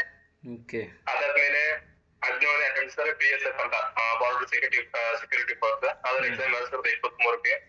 ಅದರಲ್ಲಿ ಕೂಡ ಎಕ್ಸಾಮ್ ಬರೀತೇನೆ ಸರ್. ಅದರಲ್ಲಿ ಕ್ವಾಲಿಫೈ ಆಗ್ತೇನೆ, ಬಟ್ ಸೆಲೆಕ್ಷನ್ ಆಗೋದಿಲ್ಲ. ಅವಾಗ ನಂದು 100ಕ್ಕೆ 56-57% ಆಗಿರುತ್ತೆ, ಅದರಲ್ಲಿ ಕೂಡ ಸೆಲೆಕ್ಷನ್ ಆಗೋದಿಲ್ಲ ಸರ್. ಅದಾದ್ಮೇಲೆ ನಾಸ್ಟೆಡ್ 5 ಬರ್ತೀನಿ 2023 ಅಲ್ಲಿ. ಪ್ರೀ ಪಾಸ್ ಆಗ್ತೇನೆ 91% ತಗೊಂಡು. ಆಮೇಲೆ ಮೇನ್ಸ್ ಕೂಡ ಬರೀತೇನೆ. ಮೇನ್ಸ್ ಅಲ್ಲಿ ಒಂದು ಒಳ್ಳೆ ರ್ಯಾಂಕ್ ಬರುತ್ತೆ ಸರ್, 5450. ಇನ್ನು ಒಂದು 400-500 ಹುಡುಗರು ಆಸೆ ಈಚೆ ಇದ್ರೆ ನಂದು ಕೂಡ ಸೆಲೆಕ್ಷನ್ ಇತ್ತು. ಅದರಲ್ಲಿ ನಾನು ಸೆಲೆಕ್ಷನ್ ಆಗುದಿಲ್ಲ. ಇದು ತುಂಬಾ ಹತ್ತಿರದಿಂದ ಮಿಸ್ ಆಗಿರೋ ಎಕ್ಸಾಮ್ ನಂದು ಸರ್. ನಾಸ್ಟೆಡ್ 5 ಬ್ಯಾಡ್ ಲಕ್ ಅನ್ಬೋದು. ಅದಾದ್ಮೇಲೆ ಸರ್ ನಾಸ್ಟೆಡ್ 5 ಆದ್ಮೇಲೆ 19ನೇ ಅಟೆಂಪ್ಟ್ ಒಂದು NPCIL ಅಂತ ಇಲ್ಲಿ ಮುಂಬೈಯಲ್ಲಿ ಇರ್ತದೆ ಅದು ಹಾಸ್ಪಿಟಲ್. ಅಲ್ಲಿ ಹೋಗಿ ಪ್ರೀ ಎಕ್ಸಾಮ್ ಪಾಸ್ ಆಗ್ತೇನೆ. ಮೇನ್ಸ್ ಅಲ್ಲಿ ಮತ್ತೆ ಕ್ವಾಲಿಫೈ ಆಗುದಿಲ್ಲ ಸರ್, ಅದನ್ನು ಕೂಡ ಮಿಸ್ ಮಾಡ್ಕೋತೇನೆ ನಾನು. ಆಮೇಲೆ 20ನೇ ಎಕ್ಸಾಮ್ ಬರೆದಿರೋದು KGM UP ಸ್ಟೇಟ್. ಅದರಲ್ಲಿ ಕೂಡ ಒಂದು ಒಳ್ಳೆ ರ್ಯಾಂಕ್ ಇರುತ್ತೆ, 1929 ರ್ಯಾಂಕ್, 60%. ಅದರಲ್ಲಿ ಕೂಡ ಸೆಲೆಕ್ಷನ್ ಆಗುದಿಲ್ಲ. ರೀಸೆಂಟ್ಲಿ ಅದು king George medical university college. ಹೌದಾ ಸರ್. ನಮ್ದು 1929 ರ್ಯಾಂಕ್. ನಮ್ಮ ರಾಹುಲ್ ಯಾದವ್ ಅಂತ ಹೇಳಿದ್ದಾರೆ, ಅವ್ರು 4-5 ಜನ ಸೆಲೆಕ್ಟ್ ಆಗಿದ್ದಾರೆ CHOs, UP CHOs ಅದರಲ್ಲಿ. UP ಇಂದ ಅಲ್ಲಿ ಇದು UP ಸ್ಟೇಟ್ ಸರ್. ಇದರಲ್ಲಿ ಒಂದು ತರ ನೋಡಿದ್ರೆ ಒಳ್ಳೆ ರ್ಯಾಂಕ್ 1929. ಯಾಕಂದ್ರೆ ಲಕ್ಷಗಟ್ಟಲೆ ಹುಡುಗರೆಲ್ಲ ಎಕ್ಸಾಮ್ ಇರ್ತಾರೆ, ಅದರಲ್ಲಿ ಒಂದು 1900 ಇದೆ ಒಳ್ಳೆ ರ್ಯಾಂಕ್, ಬಟ್ ಸೆಲೆಕ್ಷನ್ ಆಗೋದಿಲ್ಲ sir. Because you are general candidate ಅಂತ ಹೇಳಿ. ನಾವು ಜನರಲ್ ಕ್ಯಾಂಡಿಡೇಟ್ ಸರ್. ರಿಸರ್ವೇಶನ್ ಇರೋದೆಲ್ಲ UP ಸ್ಟೇಟ್ ಅವರಿಗೆ, ನಾವು ಜನರಲ್ ಕ್ಯಾಂಡಿಡೇಟ್. ಸೆಲೆಕ್ಷನ್ ಆದ್ರೆ ಓಪನ್ ಅಲ್ಲಿ, ಇಲ್ಲಾಂದ್ರೆ ಇಲ್ಲ, ಈ ತರ ಹೇಳ್ತಿದ್ದಾರೆ. 20 ಎಕ್ಸಾಮ್ ಆಯ್ತು ಸರ್. ಇವಾಗ ನಮ್ದು ಸ್ವಲ್ಪ ಕಾಲ ಚೇಂಜ್ ಆಗ್ತದೆ, ದೇವರ ಆಸೆ. ಅವಾಗ ನಾನು 21ನೇ ಎಕ್ಸಾಮ್ ಬರೀತೇನೆ. ನಾನು ಮತ್ತೆ ಮೊದಲೇ ಎಕ್ಸಾಮ್ ಬರೀತೇನೆ ಅಂತ ಹೇಳಿದ್ದಲ್ಲ, DHS ಮಹಾರಾಷ್ಟ್ರ ಕ್ಯಾನ್ಸಲ್ ಆಗಿರುತ್ತೆ ಪೇಪರ್ ಲೀಕ್ ಆಗಿ ಅಂತ. ಅವರು ವಾಪಸ್ 2023 ಸರ್ಕಾರ ಚೇಂಜ್ ಆಗಿ ಮತ್ತೆ ರಿಕ್ರೂಟ್ಮೆಂಟ್ ಬರ್ತಿದೆ ಸರ್. ಅವಾಗ ಎಕ್ಸಾಮ್ ಬರೀತೇನೆ. ನಾನು ಆಲ್ ಓವರ್ ಮಹಾರಾಷ್ಟ್ರ 100 ರ್ಯಾಂಕ್, ನಮ್ಮ ಕೊಲ್ಲಾಪುರ ಡಿವಿಷನ್ ಅಲ್ಲಿ 9 ರ್ಯಾಂಕ್ ಆಗಿತ್ತು ಸರ್. ಅವಾಗ ನನಗೆ ಸೆಲೆಕ್ಷನ್ ಪಾಸ್ ಆಗಿ ಸೆಲೆಕ್ಷನ್ ಸಿಕ್ತು ಸರ್. ಸೂಪರ್. ಇದು 21ನೇ ಅಟೆಂಪ್ಟ್ ಅಲ್ಲಿ ಬೆಸ್ಟ್ ನಂಗೆ ಪರ್ಮನೆಂಟ್ ಜಾಬ್ ಅಂತ ಸಿಕ್ತು ಸರ್. ಇಲ್ಲಿ ನಾನು CHO ರಿಸೈನ್ ಮಾಡಿ ಹೋಗಿ ನಂಗೆ ಡಿಸ್ಟ್ರಿಕ್ಟ್ ಹಾಸ್ಪಿಟಲ್ ರತ್ನಗಿರಿ ಸಿಗ್ತದೆ, ಅಲ್ಲಿ ಹೋಗಿ ಜಾಯ್ನ್ ಆಗ್ತೇನೆ ಸರ್. ಅದಾದ್ಮೇಲೆ ಮತ್ತೆ ಇನ್ನೊಂದು ಎಕ್ಸಾಮ್ ಬರ್ತದೆ, DMER ಮಹಾರಾಷ್ಟ್ರ ಅಂತ ಹೇಳಿ. ಅಂದ್ರೆ DHS ಇದು ಆರೋಗ್ಯ ವಿಭಾಗದಲ್ಲಿ ಬರ್ತದೆ ಸರ್, ಅಂದ್ರೆ ಹೆಲ್ತ್ ಡಿಪಾರ್ಟ್ಮೆಂಟ್ ಅಲ್ಲಿ. ಇದು DMER ಅಂದ್ರೆ ನಮ್ದು medical education department, director of medical education, ವೈದ್ಯಕೀಯ ಶಿಕ್ಷಣ. ಸರ್ ಅದ್ರಲ್ಲಿ ವೈದ್ಯಕೀಯ ಶಿಕ್ಷಣ ವಿಭಾಗ ಸರ್. ಅದರಲ್ಲಿ ಇರ್ತದೆ 2 ಸೇಮ್ ಫಸ್ಟ್, ಬಟ್ ನಮ್ಮಲ್ಲಿ ಜಾಸ್ತಿ ಜನ ನರ್ಸಿಂಗ್ ಅವರಿಗೆ ಕೇಳಿದ್ರೆ ನೀವು ಫಸ್ಟ್ ಪ್ರಿಯಾರಿಟಿ ಯಾವ್ದು ಕೊಡ್ತಾರೆ, ಎಲ್ಲರೂ DMER ಅಂತ ಹೇಳ್ತಾರೆ ನಮ್ಮ ಮಹಾರಾಷ್ಟ್ರದಲ್ಲಿ. ಯಾಕಂದ್ರೆ ನಮ್ದು ಹೇಗಂದ್ರೆ ಸರ್ ಸ್ವಇಚ್ಛೆ ಬದಲಿ, ಅಂದ್ರೆ ಈಗ ನೀವು ಯಾವ್ದಾದ್ರು ಹಾಸ್ಪಿಟಲ್ ವರ್ಕ್ ಮಾಡ್ತಾ ಇದ್ರೆ ನಿಮ್ದು ಇಚ್ಛೆ ಇದ್ರೆ ನೀವು ಬಿಟ್ಟು ಬೇರೆ ಹಾಸ್ಪಿಟಲ್ ಹೋಗೋದು, ಇಲ್ಲಾಂದ್ರೆ ನೀವು ಲೈಫ್ ಟೈಮ್ ಅಲ್ಲೇ ಮಾಡ್ತಿದ್ರೆ ಅಲ್ಲೇ ಮಾಡ್ಬೋದು. ಈ ತರ ಅದರಲ್ಲಿ ಒಂದು ಫೆಸಿಲಿಟಿ ಇದೆ ಸರ್ DMER ಅಲ್ಲಿ. ಆಮೇಲೆ ನೀವು ಮೆಡಿಕಲ್ ಕಾಲೇಜ್ ಅಂದ್ರೆ ಕಂಪಲ್ಸರಿ ಅದು ಡಿಸ್ಟ್ರಿಕ್ಟ್ ಲೆವೆಲ್ ಅಲ್ಲಿ ಇರ್ತದೆ, ಆಮೇಲೆ ಸಿಟಿಯಲ್ಲಿ ಇರ್ತದೆ. ನಾವು ಸಿಟಿಯಲ್ಲಿ ಈಸಿಯಾಗಿ ಇರಬಹುದು. ಟ್ರಾನ್ಸ್ಫರ್ ಆಗ್ತಾ ಇರುತ್ತೆ ಅಂತ ಹೇಳ್ಬಿಟ್ಟು ಸರ್ 6 ಇಯರ್ ಕಂಪಲ್ಸರಿ ಟ್ರಾನ್ಸ್ಫರ್ ತಗೊಳ್ಬೇಕು ನೀವು DHS ಅಲ್ಲಿ. ಆಮೇಲೆ ಯಾವ ಊರಲ್ಲಿ ಆಗ್ತಾರೆ ಗೊತ್ತಿರುತ್ತಿಲ್ಲ, 6 ವರ್ಷಕ್ಕೊಮ್ಮೆ ಆಗ್ಬೇಕು. ಅವ್ರು ಹೇಗೆ ಹೇಳ್ತಾರೆ ಹಾಗೆ ಫಾಲೋ ಮಾಡ್ಕೊಂಡು ಹೋಗ್ಬೇಕು. ತುಂಬಾ ರಿಸ್ಕ್ ಇದೆ ಸರ್ DHS ಅಲ್ಲಿ. ನಾನು DHS ಅಲ್ಲಿ ಕೆಲಸ ಮಾಡಿದ ದಿವಸ ಕೇಳಿದ್ರೆ ಆಗ್ಬೋದು. ನಾನು DHS ಮಹಾರಾಷ್ಟ್ರದಲ್ಲಿ ಕೆಲಸ ಮಾಡಿದ್ದು ಓನ್ಲಿ 17 ದಿವಸ ಅಷ್ಟೇ ಸರ್. ಆಮೇಲೆ ಅದು ಬಿಟ್ಬಿಟ್ರಿ? ಅದನ್ನು ನಂದು DMR ಮಹಾರಾಷ್ಟ್ರ ನಮ್ಮ ಸಿಟಿ ನಮ್ದು ಸೋಲಾಪುರಲ್ಲಿ ನಂಗೆ ಮನೆಯಿಂದ 40 ಕಿಲೋಮೀಟರ್ ಇರೋದು ಹಾಸ್ಪಿಟಲ್ ಸಿಕ್ತು ಸರ್. ಮತ್ತೆ DHS ರತ್ನಗಿರಿಯಲ್ಲಿ ರಾಜೀನಾಮೆ ಕೊಟ್ಟು ನಾನು DMR ಮಹಾರಾಷ್ಟ್ರ ಅಂದ್ರೆ ಸೋಲಾಪುರಲ್ಲಿ ನಮ್ದು ಶ್ರೀ ಛತ್ರಪತಿ ಶಿವಾಜಿ ಮಹಾರಾಜ್ ರುಗ್ಣಾಲಯ ಇದೆ, ಇಲ್ಲಿ ಜಾಯ್ನ್ ಆಗಿದೆ ಸರ್. ಈಗ ಸದ್ಯಕ್ಕೆ ವರ್ಕ್ ಮಾಡೋದು ಇಲ್ಲೇ ನಾನು. ಇವಾಗ ಒಂದು 10-15 10-12 ತಿಂಗಳ ಒಂದು ಇಯರ್ ಆಗಕ್ಕೆ ಬಂತು ಸರ್ ಇವಾಗ ಜಾಯ್ನ್ ಆಗಿದೆ. ಸೂಪರ್. ಅಲ್ಲ ಇದು 22ನೇ ಎಕ್ಸಾಮ್ ಅಲ್ವಾ? ಸೋಲಾಪುರಲ್ಲಿ ಇವಾಗ ಇದು 22ನೇ ಎಕ್ಸಾಮಾ? ಹಾ ಸರ್, 22ನೇ exam sir. Okay okay. So ಇದು ಆಯಿತು ನಿಮ್ಮದು 0 ಇಂದ 22 ಮಟ್ಟ ಎಕ್ಸಾಮ್ ಬರೆದು ತೋರಿಸ್ಕೊಟ್ಟಿದ್ದೀರಾ. ಹಾ ಸರ್. ಎಷ್ಟೋ ಜನ ಡಿಮೋಟಿವೇಟ್ ಆಗ್ತಾರೆ. ಏನು ಅಂತಂದರೆ ನಾವು CHO ಮಾಡಿದ್ದೀವಪ್ಪ, ನಾವು ಏನು ಮಾಡಬೇಕು, ನಾವು ಇದರಲ್ಲೇ ಕಂಫರ್ಟ್ ಝೋನಲ್ಲಿ ಇದ್ದೀವಿ ಅಂತಾರೆ. ಬಟ್ ನೀವು ಕಂಫರ್ಟ್ ಝೋನಲ್ಲಿ ಇರ್ಬೋದಾಗಿತ್ತು. ಮಾಡ್ಕೊಂಡು ಹೋಗೋದು ತುಂಬಾ ಈಸಿ ಸರ್. ನಾನು CHO ಆಗಿ ವರ್ಕ್ ಮಾಡಿದ್ದೇನೆ, ಆಮೇಲೆ CHO ಮಾಡ್ಕೊಂಡೇ ಉಳ್ಕೊಂಡಿರ್ತೇನೆ ನಾನು. ನನಗೆ CHO ಅಂತ ಜಾಸ್ತಿ ಕೆಲಸ ಏನು ಇರೋದೇ ಇಲ್ಲ ಸರ್. ನಾವು ಡೈಲಿ OPD ಮಾಡ್ಕೊಂಡು ಹಾಗೆ ಕೂತ್ಕೋಬಹುದು. ಆಮೇಲೆ ಅದರಲ್ಲಿ ಡಾಟಾ ಎಂಟ್ರಿ ತುಂಬಾ ಇದೆ ಸರ್. ನಾವು ಫಿಸಿಕಲ್ ಆಗಿ ಏನ್ ಮಾಡೋದಿಲ್ಲ, ಅಲ್ಲಿ ಮೊಬೈಲ್ ಅಲ್ಲಿ ಎಂಟ್ರಿ ಎಲ್ಲ ಮಾಡೋದಿರ್ತದೆ. NCD ಆಗ್ಲಿ, NC ರಿಜಿಸ್ಟ್ರೇಷನ್ ಅದೆಲ್ಲ ಮೊಬೈಲ್ ಅಲ್ಲಿ ಇರ್ತದೆ. ಅದೊಂದು 10-15 ನಿಮಿಷದ ಕೆಲಸ ಸರ್. ನಾವು ಸ್ಪೀಡ್ ಆಗಿ ಎಂಟ್ರಿ ಮಾಡಿ ಮುಗಿಸ್ಬಿಟ್ರೆ ನಮ್ಗೆ ಟೈಮ್ ಆಗಿರ್ತದೆ. ನಾನು ಡೈಲಿ ಅವಾಗ ಮಿನಿಮಮ್ 4 ಅವರ್ಸ್ ನಾನು ಓದ್ತಾ ಇದ್ದೆ CHO ಇದ್ದಾಗ. ಅಷ್ಟು ಟೈಮ್ ಸಿಗ್ತದೆ. ಮತ್ತೆ ಫ್ರೆಂಡ್ ಜೊತೆ ತಿರುಗಾಡಿ ಅವ್ರ ಜೊತೆ ಎಂಜಾಯ್ ಮಾಡ್ಕೊಂಡು ಓದ್ತಾ ಇದ್ದೆ ಸರ್. ಓಹೋ. ಸೊ ಬಟ್ ನಿಮ್ಮ ಮನಸ್ಸಲ್ಲಿ ಇತ್ತು ನಾನು ಒಂದು ಕ್ರ್ಯಾಕ್ ಮಾಡಬೇಕು ಅಂತ ಹೇಳ್ಬಿಟ್ಟು ನಿಮ್ಮ ಹೋಮ್ ಟೌನ್ ಸೋಲಾಪುರಲ್ಲಿ ನೀವು ಸ್ಟಾರ್ಟ್ ಮಾಡಿಬಿಟ್ರಿ ಜಾಬ್. ಹಾ ಸರ್, ಕೊನೆಗೂ ನಾನು ನಮ್ದು ಹೋಮ್ ಟೌನಿಗೆ ಬಂದೆ. ಬಟ್ ಎಲ್ರು ಹೇಳ್ತಾ ಇರ್ತಾರೆ ಟೈಮ್ ಸಿಗುದಿಲ್ಲ ಹೇಗೆ, ಮತ್ತೆ ಫೇಲ್ಯೂರ್ ಆದ್ಮೇಲೆ ಹೇಗೆ ಅಂತ. ಯಾಕಂದ್ರೆ ಫೇಲ್ಯೂರ್ ನಮ್ಗೆ, ನಾನು ಹೇಳ್ತಾ ಇದ್ದೆ ನಿಮ್ಗೆ ರಾಜೇಶ್ ಸರ್ ಇಲ್ಲಿ ರಾಜಸ್ಥಾನದಿಂದ ಅವ್ರು ಹೇಳ್ತಾ ಇದ್ರು ಅಂತ. ಅವರು ಒಂದು ಇದು ಹೇಳ್ತಿದ್ರು ಸರ್, ಹಿಂದಿಲಿ ಒಂದು ಅವ್ರು ಹೇಳ್ತಾ ಇದ್ರು, ಅಸಫಲತಾ ಹಾರಿ ತಬ್ ನಹೀ ಹೋತಿ ಜಬ್ ಆಪ್ ಹಾರ್ ಜಾತೆ. ಅಂದ್ರೆ ನಾವು ಅಸಫಲತಾ ಯಾವಾಗಿರುತ್ತೆ, ನಾವು ಯಾವಾಗ ಸೋಲ್ತೀವಿ ಅದು ನಮ್ದು ಇದು ಅಲ್ಲ, ಸಕ್ಸಸ್ ಅಂದ್ರೆ ನಾವು ಸೋತಿರೋದಲ್ಲ ಅಂದಾಗ. ನಾವ್ ಯಾವಾಗ ನಾವು ಅದ್ರ ಮೇಲೆ ಪ್ರೋಗ್ರೆಸ್ ಮಾಡೋದು ಬಿಡ್ತೀವಿ ನೋಡಿ ಸರ್, ಅವಾಗ ನಾವು ಸೋತಾಗೆ. ಈ ತರ ಹೇಳ್ತಾ ಇದ್ರು ಸರ್ ಅವ್ರು ಹಿಂದಿಯಲ್ಲಿ. ನಮ್ಗೆ ಇನ್ನೂ ಅದರದ್ದು ವರ್ಡ್ ನೆನಪಿದೆ. ಅಸಫಲತಾ ಅದನ್ನ ಸ್ವಂತಾಗಿ ಅವ್ರು ಹೇಳ್ತಾರೆ ಸರ್, असफलता तब नहीं होती जब आप हार जाते हैं, असफलता तब होती है जब आप दोबारा उठने से इनकार कर देते हैं. ಈ ವರ್ಡ್ ಹೇಳ್ತಾ ಇದ್ರು ಸರ್. ಅಂದ್ರೆ ನಾವು ವಾಪಸ್ ಹೇಳಿಲ್ಲ ಅಂದ್ರೆ ನಮ್ ಸೋಲು. ಹಾಗೆ ನಾವು ಪ್ರೋಗ್ರೆಸ್ ಅಲ್ಲಿ ಇದ್ರೆ ನಾವು ಸೋತಿಲ್ಲ, ಇನ್ನು ಅಂದ್ರೆ ಕಂಟಿನ್ಯೂಟಿಯಲ್ಲಿ ಇದೀವಿ. ನಾವು ಬಿಟ್ಟಾಗೆ ಮಾತ್ರ ಸೋತು, ಇಲ್ಲಾಂದ್ರೆ ನಾವು ಗೆಲುವು ಸಿಗ್ತದೆ. ಸೊ ಅದು ಒಂದು ಟರ್ನಿಂಗ್ ಪಾಯಿಂಟ್ ಇತ್ತು ನಿಮ್ಗೆ. ಈ ವರ್ಡ್ಸ್ ಎಲ್ಲ ನಿಮ್ಗೆ ಅವಾಗ ನಿಮ್ಮ ಮನಸ್ಸಲ್ಲಿ ಬರ್ತಾ ಇತ್ತು. ಹೌದು. ನಾನು ಎಲ್ಲಿ ಓದ್ತಾ ಇದ್ದೆ ನೋಡಿ ಸರ್, ಅಲ್ಲಿ ನಾನು CHO ಇದರಲ್ಲಿ ಇದ್ದಾಗ, ಮಂಗಳೂರಲ್ಲಿ ಇದ್ದಾಗ ನಾವು 2 BHK ರೂಮ್ ಮಾಡ್ತಿದ್ವಿ. ನಾವು ಫ್ರೆಂಡ್ಸ್ ಎಲ್ಲ ಕೂಡ ಏನ್ ಮಾಡಿದ್ವಿ, ಒಂದು ರೂಮ್ ಸ್ಟಡಿ ರೂಮ್ ಅಂತ ಮಾಡಿದ್ವಿ. ಅಲ್ಲಿ ನಾವು ಬರೀ ಸ್ಟಡಿ ಮಾತ್ರ ಮಾಡೋದು. ಅಲ್ಲಿನ ಪೋಸ್ಟರ್ಸ್ ಎಲ್ಲ ಅಂಟಿಸ್ತಿದ್ವಿ, ಹೀಗೆ ಇಷ್ಟು ಸಬ್ಜೆಕ್ಟ್ ಕವರ್ ಮಾಡ್ಬೇಕು, ಮತ್ತೆ ನಮ್ಗೆ ಮೋಟಿವೇಟ್ ಆಗುವಂತಿದ್ದು. ಆಮೇಲೆ ಇನ್ನೊಂದೇನಂದ್ರೆ ನಾನು ಸ್ಟಡಿ ಟೇಬಲ್ ಇತ್ತು ಸರ್ ನನ್ನೊಂದು. ನಾವು ಕುತ್ಕೊಂಡು ಸ್ಟಡಿ ಮಾಡಕ್ ಬರ್ತದಲ್ಲ. ನಂದೊಬ್ರು ಫ್ರೆಂಡ್ ಇದ್ರು ಸರ್, ಅವರು ಇವಾಗ ಏಮ್ಸ್ ನಾಗ್ಪುರಲ್ಲಿ ಕೆಲಸ ಮಾಡ್ತಾ ಇದ್ದಾರೆ. ಅವ್ರು ನಂಗಿಂತ 1 ವರ್ಷ ಸೀನಿಯರ್. ಅವ್ರದ್ದು ಜಾಬ್ ಸೆಲೆಕ್ಷನ್ ಆಗಿ ನಾಗ್ಪುರಲ್ಲಿ ವರ್ಕ್ ಮಾಡ್ತಾ ಇದ್ರು. ಅವ್ರು ನಂಗೆ ಹಾಗೆ ಹೇಳ್ತಾ ಇದ್ರು, ನೀನು ಕಂಟಿನ್ಯೂ ಚೆನ್ನಾಗಿ ಓದ್ತಾ ಇದೀಯಾ, ಓದು ನಿಂದ ಆಗುತ್ತೆ ಅಂತ. ನಾನು ಮೋಟಿವೇಟ್ ಒಂದೊಂದ್ಸಲ ಡಿಮೋಟಿವೇಟ್, ಯಾಕಂದ್ರೆ ನಾವು ಕೂಡ ಡಿಮೋಟಿವೇಟ್ ಆಗ್ತಿದ್ವಿ. ಆದ್ರೆ ವಾಪಸ್ ನಾವು ಮೋಟಿವೇಟ್ ಮಾಡೋರು ಯಾರು ಇರ್ಲಿಲ್ಲ ಅಂದ್ರೆ ನಾವೇ ಮೋಟಿವೇಟ್ ಆಗ್ಬೇಕು. ಅವಾಗ ನಾನು ಏನ್ ಮಾಡಿದ್ದೆ, ನನ್ನ ಫ್ರೆಂಡ್ ಇಂದ ಅವ್ರ ಸ್ಯಾಲರಿ ಸ್ಲಿಪ್ ತಗೊಂಡಿದ್ದೆ. 1 ಲಕ್ಷದ ಸ್ಯಾಲರಿ ಸ್ಲಿಪ್ ಇರುತ್ತೆ ಅಲ್ಲ ಸರ್, ಅದನ್ನ ಪ್ರಿಂಟ್ ತೆಗಿಸಿ ನನ್ನ ಟೇಬಲ್ ಮೇಲೆ ಅಂಟಿಸ್ಬಿಟ್ಟಿದ್ದೆ. ನಾನು ಓದುವಾಗೆಲ್ಲ ಆ 1 ಲಕ್ಷ ರೂಪಾಯಿ ನೋಡ್ತಿದ್ದೆ ಸರ್ ನಾವು ಯಾವಾಗ್ಲೂ ಕೂಡ. ಗುಡ್. ಅವ್ರ ಹೆಸರೇನು ಸರ್? ಅವ್ರ ಹೆಸರೇನು? ಅವ್ರ ಹೆಸರು ಪ್ರಾಂಜಲಿ ಅಂತ, ಮಹಾರಾಷ್ಟ್ರದವರು ಅವರು. ಸೊ ನಾಗ್ಪುರ್ ಏಮ್ಸ್ ಅಲ್ಲಿ ಇದ್ದಾರೆ ಇವಾಗ. ನಾಗ್ಪುರ್ ಏಮ್ಸ್ ಅಲ್ಲಿ ವರ್ಕ್ ಮಾಡ್ತಾ ಇದ್ದಾರೆ ಈಗ. 1-2 ಇಯರ್ಸ್ ಆಯ್ತು. ನಾನು ಯಾವಾಗ CHO ಮಹಾರಾಷ್ಟ್ರ ಜಾಯ್ನ್ ಆದೆ ಆ ಟೈಮಲ್ಲಿ ಅವರು ನಾಗ್ಪುರ್ ಏಮ್ಸ್ ಜಾಯ್ನ್ ಆಗಿದ್ರು ಸರ್. ಸೊ ಅವರಿಗೆ ನೀವು ಈ ಒಂದು ವಿಡಿಯೋ ಮುಖಾಂತರ ಏನು ಮೆಸೇಜ್ ಹೇಳಲಿಕ್ಕೆ ಬಯಸ್ತೀರಿ? ಹೇಳಿ, ಒಂದು ಮೆಸೇಜ್ ಹೇಳಿ ಅವರಿಗೆ. Thank you, whatever you want to tell. ಅವ್ರು ಯಾವಾಗ್ಲೂ ಅವ್ರು ಅಂದ್ರೆ ಅವ್ರ ಸ್ಯಾಲರಿ ಸ್ಲಿಪ್ ನಮ್ಗೆ, ನಾನು ಟಿವಿ ಮೋಟಿವೇಟ್ ಇದ್ದಾಗ ಯಾವಾಗ್ಲೂ ಮೋಟಿವೇಟ್ ಮಾಡ್ತಾ ಇದ್ರು ಸರ್. ಆಮೇಲೆ ಅವರು ನಂಗೆ ತುಂಬಾ ಮೋಟಿವೇಟ್ ಮಾಡ್ತಾ ಇದ್ರು, ನೀನು ಚೆನ್ನಾಗಿ ಓದ್ತಾ ಇದೀಯಾ, ಹೀಗೆ ಓದ್ತಾ ಇರು. ನಮ್ಗೆ ಡಿಮೋಟಿವೇಟ್ ಮಾತಾಡ್ತಾನೆ ಇರ್ಲಿಲ್ಲ. ಆಮೇಲೆ ಇನ್ನೊಂದೇನಂದ್ರೆ, ತುಂಬಾ ಜನ ಡಿಮೋಟಿವೇಟ್ ಆಗ್ತಾರಲ್ಲ, ನಾನು ಎಲ್ರಿಗೂ ಹೇಳ್ತಿದ್ದೆ. ನಮ್ದು ಜೂನಿಯರ್ಸ್ ಕೂಡ ನಾನು ತುಂಬಾ ಜನರಿಗೆ ಹೇಳಿದ್ದೇನೆ. ಈಗ ನಮ್ ಜೂನಿಯರ್ಸ್ ಅಲ್ಲಿ 3-4 ಜನ ಇದ್ದಾರೆ. ಏಮ್ಸ್ BB ನಗರಲ್ಲಿ ಇದ್ದಾರೆ, ಏಮ್ಸ್ ಮಂಗಳಗಿರಿಯಲ್ಲಿದ್ದಾರೆ. ಅವರು ನಂಗೆ ತುಂಬಾ ಥ್ಯಾಂಕ್ಸ್ ಹೇಳ್ತಾರೆ. ಯಾಕಂದ್ರೆ ಅವ್ರಿಗೆ ನಾನು ಯಾವಾಗ್ಲೂ ಹೇಳ್ತಾ ಇದ್ದೆ, ನೀವು ಫೇಲ್ ಆದ್ರೆ ಅದಕ್ಕೇನೆ ಇದು ಓದಿ ಅಂತ. ಅವ್ರಿಗೆ ಹಾಗೆ ಮೋಟಿವೇಟ್ ಮಾಡಿ ನನ್ ಫ್ರೆಂಡ್ ಏನು ಆದಿತ್ಯ ಅಂತ ಒಬ್ನಿದ್ದ ಸರ್ ಇಲ್ಲೇ ಏಮ್ಸ್ ಟಿ ವಿ ನಗರಲ್ಲಿ. ಬಿ ನಗರ್. ಹಾ ಹಾ. ಅವನು ನಾನು ನಮ್ ಜೂನಿಯರ್ ಅವನು ಎಕ್ಸಾಮ್ ಜೊತೆಗೆ ಬರಿತಾ ಇರೋದು. ಎಲ್ಲ ಎಕ್ಸಾಮ್ ಅಲ್ಲಿ ನಾನು ಅವ್ರಿಗಿಂತ ಜಾಸ್ತಿ ಮಾರ್ಕ್ಸ್ ತಗೋತಾ ಇದ್ದೆ, ಯಾಕಂದ್ರೆ ನಾನು ಸ್ವಲ್ಪ ಬೇಗ ಶುರು ಮಾಡಿದ್ದೆಲ್ಲ ಸ್ಟಡಿ ಹಾಗೆ ತಗೋತಾ ಇದ್ದೆ. ಅವನು ಒಂದೇ ಒಂದು ಎಕ್ಸಾಮ್ ಅಲ್ಲಿ ನಾನು ನಿಮ್ಗೆ ಹೇಳಿದೆ ನಾಟ್ ಫೈವ್ ಅಲ್ಲಿ ನಂದು ಜಸ್ಟ್ ಮಿಸ್ ಆಯ್ತು ಸರ್. ಒಂದು 500 ಆಚೆ ಈಚೆ ಇದ್ರೆ ನಂದು ಸೆಲೆಕ್ಟ್. ಆ ಎಕ್ಸಾಮ್ ಅಲ್ಲಿ ಒಂದು ಸೆಲೆಕ್ಷನ್ ಆಗುತ್ತೆ ಸರ್. ಅವನು ಕಾಲ್ ಮಾಡಿ ನಂಗೆ ಹೇಳ್ತಾನೆ, ಅಣ್ಣ ನಾನು ಈ ಸಲ ನಿಮ್ಗಿಂತ ಸ್ವಲ್ಪ ಜಾಸ್ತಿ ಮಾರ್ಕ್ಸ್ ನೋಡಿದ್ದೀನಿ, ನಮ್ಗೆ ಸೆಲೆಕ್ಷನ್ ಆಯ್ತು ಅಂತ ಥ್ಯಾಂಕ್ ಯು ಅಣ್ಣ ಅಂತ ಹೇಳಿ ನಮಗೆ ಕಾಲ್ ಅಲ್ಲಿ ಹೇಳ್ತಾನೆ ಸರ್ ಅವನು.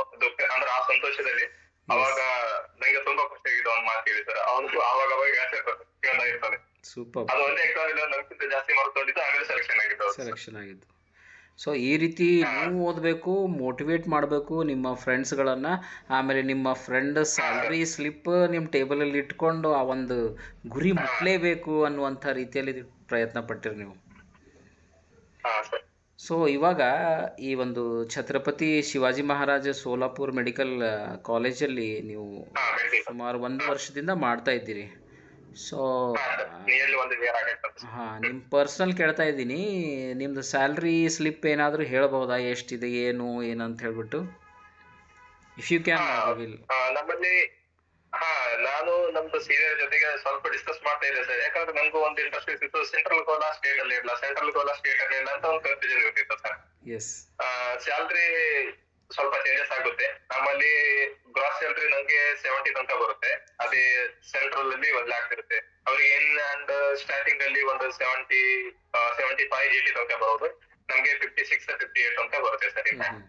ಅಲ್ಲ, ನಾನು ಏಮ್ಸು ಮತ್ತು ನಿಮ್ಮದು Chhatrapati Shivaji Maharaj medical college compare ಮಾಡಲಿಕ್ಕೆ ಹೇಳ್ತಾ ಇಲ್ಲ. ನಾನು ದಕ್ಷಿಣ ಕನ್ನಡ CHO ನಾಗೇಶಸ್ವಾಮಿ, ಆಮೇಲೆ Chhatrapati Shivaji Maharaj nursing officer Nageshaswamy compare ಮಾಡಿ ಇದು ಸದ್ಯಕ್ಕೆ ನಂಗೆ ಇದೇ ಬೆಸ್ಟ್ ಅನ್ಸುತ್ತೆ ಸರ್. ಯಾಕಂದ್ರೆ ಮನೆಯಿಂದ ನೀರು, ಆಮೇಲೆ ನಮ್ದು 7 hour ಡ್ಯೂಟಿ ಆದ್ರೆ ಮುಗಿತು, ನಮ್ಗೆ 7 hour ಕೇಳೋರು ಯಾರು ಇರೋದಿಲ್ಲ. ಅಲ್ಲಿ CHO ನಾವು 24/7 ಆನ್ ಕಾಲ್ ಇದ್ದಾಗೆ. ಯಾರು ಯಾವಾಗ್ಲೂ ಕಾಲ್ ಮಾಡ್ತಾರೆ. DHO ಕಾಲ್ ಮಾಡ್ದ, THO ಕಾಲ್ ಮಾಡಿದ್ರು, ಅದು ಹಾಗೆ ಹೇಳಿದ್ರು, ಹೀಗೆ ಹೇಳಿದ್ರು, ಆ ಸ್ಕೀಮ್ ಬಂತು, ಅದೆಲ್ಲ ಪೇಟೆ ಇಟ್ಕೊಂಡಿಲ್ಲ, ಯಾವಾಗ್ಲೂ ತಲೆ ಕಿರಿಕಿರಿ. ನಾವು ಆನ್ ಡ್ಯೂಟಿ ಇರಲಿಲ್ಲ ಅಂದ್ರೂ ಕೂಡ ತಲೆ ಕಿರಿಕಿರಿ, ಅಂದ್ರೆ ಒಂಥರ ಮೆಂಟಲಿ ಅನ್ಫಿಟ್ ತರ ಇರ್ತದಲ್ಲ ಸರ್, ಆ ತರ ಇರ್ತದೆ CHO. ಬಟ್ ಇದು ನಮ್ದು ಸ್ಟಾಫ್ ಡ್ಯೂಟಿ ಹೇಗಂದ್ರೆ, ನಾನು ಮಾರ್ನಿಂಗ್ ಡ್ಯೂಟಿ 7:00 ಹೊತ್ತ 2:00 ಬಂದಿತ್ತು. ಓವರ್ ಕೊಟ್ಟ ಮೇಲೆ ಮುಗಿದು ಸರ್. ನಮಗೆ ಅದಕ್ಕೆ ಎಂತ ಸಂಬಂಧ ಇಲ್ಲ. ನಾನು ನೆಕ್ಸ್ಟ್ ಡ್ಯೂಟಿ ಹೋಗುವಾಗ ನಮಗೂ ಅದಕ್ಕೂ ಸಂಬಂಧ ಈ ತರ ಇರ್ತದೆ ಹಾಸ್ಪಿಟಲ್ ಅಲ್ಲಿ. ಇವಾಗ ಅಪ್ರಾಕ್ಸಿಮೇಟ್ 70K ಸಿಗ್ತಾ ಇದೆ ನಿಮಗೆ ಸ್ಯಾಲ್ರಿ, 70,000. ಆವಾಗ ನಿಮಗೆ ಎಷ್ಟು ಸಿಗ್ತಾ ಇತ್ತು ಆಸ್ ಅ CHO? CHO ಅಲ್ಲಿ ಹೆಸರಿಗೆ ಸರ್ 30,000, ಆದ್ರೆ ಅವ್ರು ಹಾಕೋದು ತಿಂಗಳಿಗೆ 22,000 ಸರ್. ಓಹೋ. ಸೊ ಇಷ್ಟು ಚೇಂಜಸ್ ಇದೆ. ಈ ನಿಮ್ಮದು ಪ್ರಯತ್ನದ ಫಲ ಈ ಸುಮಾರು 22,000ದಿಂದ ಈ ಕಡೆ 70,000 ಎಷ್ಟು ಚೇಂಜಸ್ ಇದೆ ನಿಮ್ಮ ಲೈಫಲ್ಲಿ. ಇದು ಡೆಡ್ಲಿ ಡೆಡಿಕೇಶನ್. ಪ್ರಯತ್ನ ಬಿಡಬಾರ್ದು ಅಷ್ಟೇ ಸರ್, ಎಲ್ರಿಗೂ ಹೇಳೋದೇನಂದ್ರೆ. ಆಮೇಲೆ ಇವಾಗ ನಿಮ್ಮ ಹತ್ರ ಬೆನಿಫಿಟ್ಸ್ ಏನೇನಿದ್ದಾವೆ? ಸಪೋಸ್ ನಾನು ಗೌರ್ಮೆಂಟ್ ಜಾಬ್ ಮಾಡ್ತಾ ಇದ್ದೀನಿ, ನನಗೆ KGID ಇದೆ, ಕರ್ನಾಟಕ ಗೌರ್ಮೆಂಟ್ ಇನ್ಶೂರೆನ್ಸ್ ಡಿಪಾರ್ಟ್ಮೆಂಟಿಂದ KGID ಇದೆ, ಆಮೇಲೆ NPS ಕಟ್ ಮಾಡ್ತಾ ಇದ್ದಾರೆ. ಸೊ ಈ ರೀತಿ ನನಗಿದೆ. ಸೊ ನಿಮಗೇನು ಬೆನಿಫಿಟ್ಸ್ ಇದ್ದಾವೆ ನಿಮ್ಮ ಮೆಡಿಕಲ್ ಕಾಲೇಜಲ್ಲಿ? ನಮ್ಮ ಮೆಡಿಕಲ್ ಕಾಲೇಜಲ್ಲಿ ಫ್ಯಾಮಿಲಿಗಂತೂ ಎಲ್ಲ ಫ್ರೀನೇ ಇರ್ತದೆ ಸರ್ ಇಲ್ಲಿ ಟ್ರೀಟ್ಮೆಂಟ್ ಎಲ್ಲ. ಆಮೇಲೆ ನಮಗೂ ಕೂಡ NPS ಎಲ್ಲ ಇದೆ. ಆಮೇಲೆ ನಮ್ ಗೌರ್ಮೆಂಟ್ ಅವರು ಮೊನ್ನೆ ಸೆಂಟ್ರಲ್ ಗೌರ್ಮೆಂಟ್ ಇಂದ UPS ಇದು ಮಾಡಿದಾಗ ನಮ್ ಸ್ಟೇಟ್ ಗೌರ್ಮೆಂಟ್ ಅವರು ಅಡಾಪ್ಟ್ ಮಾಡಿದ್ದಾರೆ. ನಮ್ಗೆ ಚಾಯ್ಸ್ ಇದೆ ಈಗ ನೆಕ್ಸ್ಟ್ ಇಯರ್ ಚಾಯ್ಸ್ ಮಾಡಿದ್ವಿ. NPS ಬೇಕಂದ್ರೆ NPS, UPS ಬೇಕಂದ್ರೆ UPS. ಆಮೇಲೆ ನಮ್ದು ಯೂನಿಯನ್ ಅವರೆಲ್ಲ ಏನು ಸ್ಟಾರ್ಟ್ ಮಾಡ್ತಾ ಇದ್ದಾರೆ OPS ಬೇಕಂತ ಹೇಳಿ. ಅದು ಇನ್ನು ಎಲ್ಲಿವರೆಗೆ ಬರ್ತಾ ಇರುತ್ತೆ ನೋಡ್ಬೇಕು. ತುಂಬಾ ಇದೆ sir benefit. Yes. So overall you are happy ನಾವು? ಸರ್ ಇವಾಗ ಕೂಲ್ ಆಗಿದೆ ಸರ್. ಸೊ ಇವಾಗ ನಿಮ್ಮ ಏಜ್ ಕೇಳಬಹುದಾ? ಪರ್ಸನಲ್ ಆಗಿ ಕೇಳ್ತಾ ಇದ್ದೀನಿ. ಏಜ್ ಎಷ್ಟಿದೆ? 27 ಇದೆ. ಸೊ ಇನ್ನು ನೀವು IAS IPS ಟ್ರೈ ಮಾಡಬಹುದು. ಮಾಡ್ಬೋದು ಸರ್, ಆದ್ರೆ ನಮ್ಗೆ ಟ್ರೈ ಮಾಡ್ಬೋದು, ಬಟ್ ಒಂದೊಂದ್ಸಲ ಟೈಮ್ ಸಿಗೋದಿಲ್ಲ. ಟೈಮ್ ಮ್ಯಾನೇಜ್ಮೆಂಟ್, ಡ್ಯೂಟಿಗೆ ಹೋಗೋದು ಬರೋದು, ಹೀಗಾಗಿ. ಆಮೇಲೆ ಇನ್ನೊಂದು, ನಾನು ಚಿಕ್ಕವರಿದ್ದಾಗೆಲ್ಲ 5th ಸ್ಟ್ಯಾಂಡರ್ಡ್ ಅಲ್ಲಿ 5ನೇ ಇರುವಾಗ ನಮ್ಗೆಲ್ಲ 20 ಜನದ್ದು ನಮ್ದು ಬ್ಯಾಚ್. ಹಳ್ಳಿಯಲ್ಲಿ ಅಷ್ಟೇ 20-30 ಜನ ಇರ್ತಾರೆ. ಅವಾಗೆಲ್ಲ ಕೇಳ್ತಾ ಇದ್ರು ನೀವೇನಾಗ್ತೀರಾ ಏನಾಗ್ತೀರಾ ಅಂತ. ಅವಾಗ ನಾನು ಹೇಳಿದ್ದು ನಮ್ಮ ಸರ್ಗೆ ನಾನು ಟೀಚರ್ ಆಗ್ತೇವೆ ಅಂತ. ಅದೇ ನಂದು ಇವಾಗ ನನ್ನ ತಲೆಯಲ್ಲಿ ಇರೋದು ಸರ್. ಈಗ 5 year ಸರ್ವಿಸ್ ಮುಗಿದ ಮೇಲೆ ಇನ್ ಸ್ಟೇಟ್ ಗೌರ್ಮೆಂಟ್ ಅಲ್ಲಿ ಸರ್ ನಾವು ಇನ್ ಸರ್ವಿಸ್ ಆಗಿ MSc ಮಾಡ್ಬೋದು. ಎಸ್. ಅದನ್ನೇ MSc ಮಾಡ್ಕೊಂಡು ಟೀಚಿಂಗ್ ಹೋಗ್ಬೇಕಂತ ಸದ್ಯಕ್ಕೆ ಪ್ಲಾನ್ ಇದೆ ಸರ್. Super super. ಅಲ್ಲ ನಿಮಗೆ ಇನ್ನೂ 30 ಇಯರ್ಸ್ ಬರೋ ಮಟ್ಟ ನೀವು as a union public service commission exam ಕೊಡ್ಬೋದಲ್ಲ. ಹಾ, ಸೊ ಅದರಲ್ಲಿ ಏನಾದರೂ ಮತ್ತೆ ರುಚಿ ಇದೆನಾ, ಇಲ್ಲ ಟೀಚಿಂಗ್ ಫೀಲ್ಡಲ್ಲಿ ರುಚಿ ಇದೆ? ಇಲ್ಲ ಸರ್, ಟೀಚಿಂಗ್ ಅಲ್ಲಿ ಹೋಗ್ಬೇಕಂತ ಫಿಕ್ಸ್ ಆಗಿದ್ದೇನೆ ಸರ್. ಓಕೆ ಓಕೆ ಇನ್ ಸರ್. 5 years ನಾನು ಬರೀ ಈಗ 5 ವರ್ಷ ಯಾವಾಗ ಮುಗಿಯುತ್ತಂತ ವೇಟ್ ಮಾಡ್ತಾ ಇದ್ದೀನಿ. MSc ಮಾಡ್ಬೇಕು ಸರ್. ನಂಗೆ MSc ಮಾಡೋದು ತುಂಬಾ ಕನ್ಸಿತ್ತು ಸರ್. ಈಗ ನಮ್ ದುಡ್ಡಲ್ಲಿ ಮಾಡದಿದ್ರು ಸರ್ಕಾರ ಆದ್ರೂ ಓದಿಸುತ್ತೆ ಅಂತ ಓದ್ಬೇಕು ಸರ್. ಓದಿಸ್ಬೇಕು. ಇಲ್ಲೆಲ್ಲ ಹಾ, ನೀವು ಮಾಡಿ, MS ಸಿ ಮಾಡಿ, ಆಮೇಲೆ PhD ಮಾಡಿ, ಮತ್ತು ಏನೇನಿದ್ದಾವೆ ಹಾ ಸರ್. ಪ್ರತಿಯೊಂದು ಸ್ಟೆಪ್ ಬೈ ಸ್ಟೆಪ್ ಅದು ಮಾಡಿ. ಒಳ್ಳೆಯ ವಿಚಾರ, ತುಂಬ ಒಳ್ಳೆಯ ವಿಚಾರ. ಯಾಕಂತಂದರೆ ನಿಮ್ಮಿಂದ ಸುಮಾರು ನಾನು ಇವಾಗ 30 ನಿಮಿಷ ಮಾತಾಡ್ತಾ ಇದ್ದೀನಿ, ನನಗೆ ಯಾವಾಗಲೂ ಬೋರ್ ಅನಿಸಿಲ್ಲ.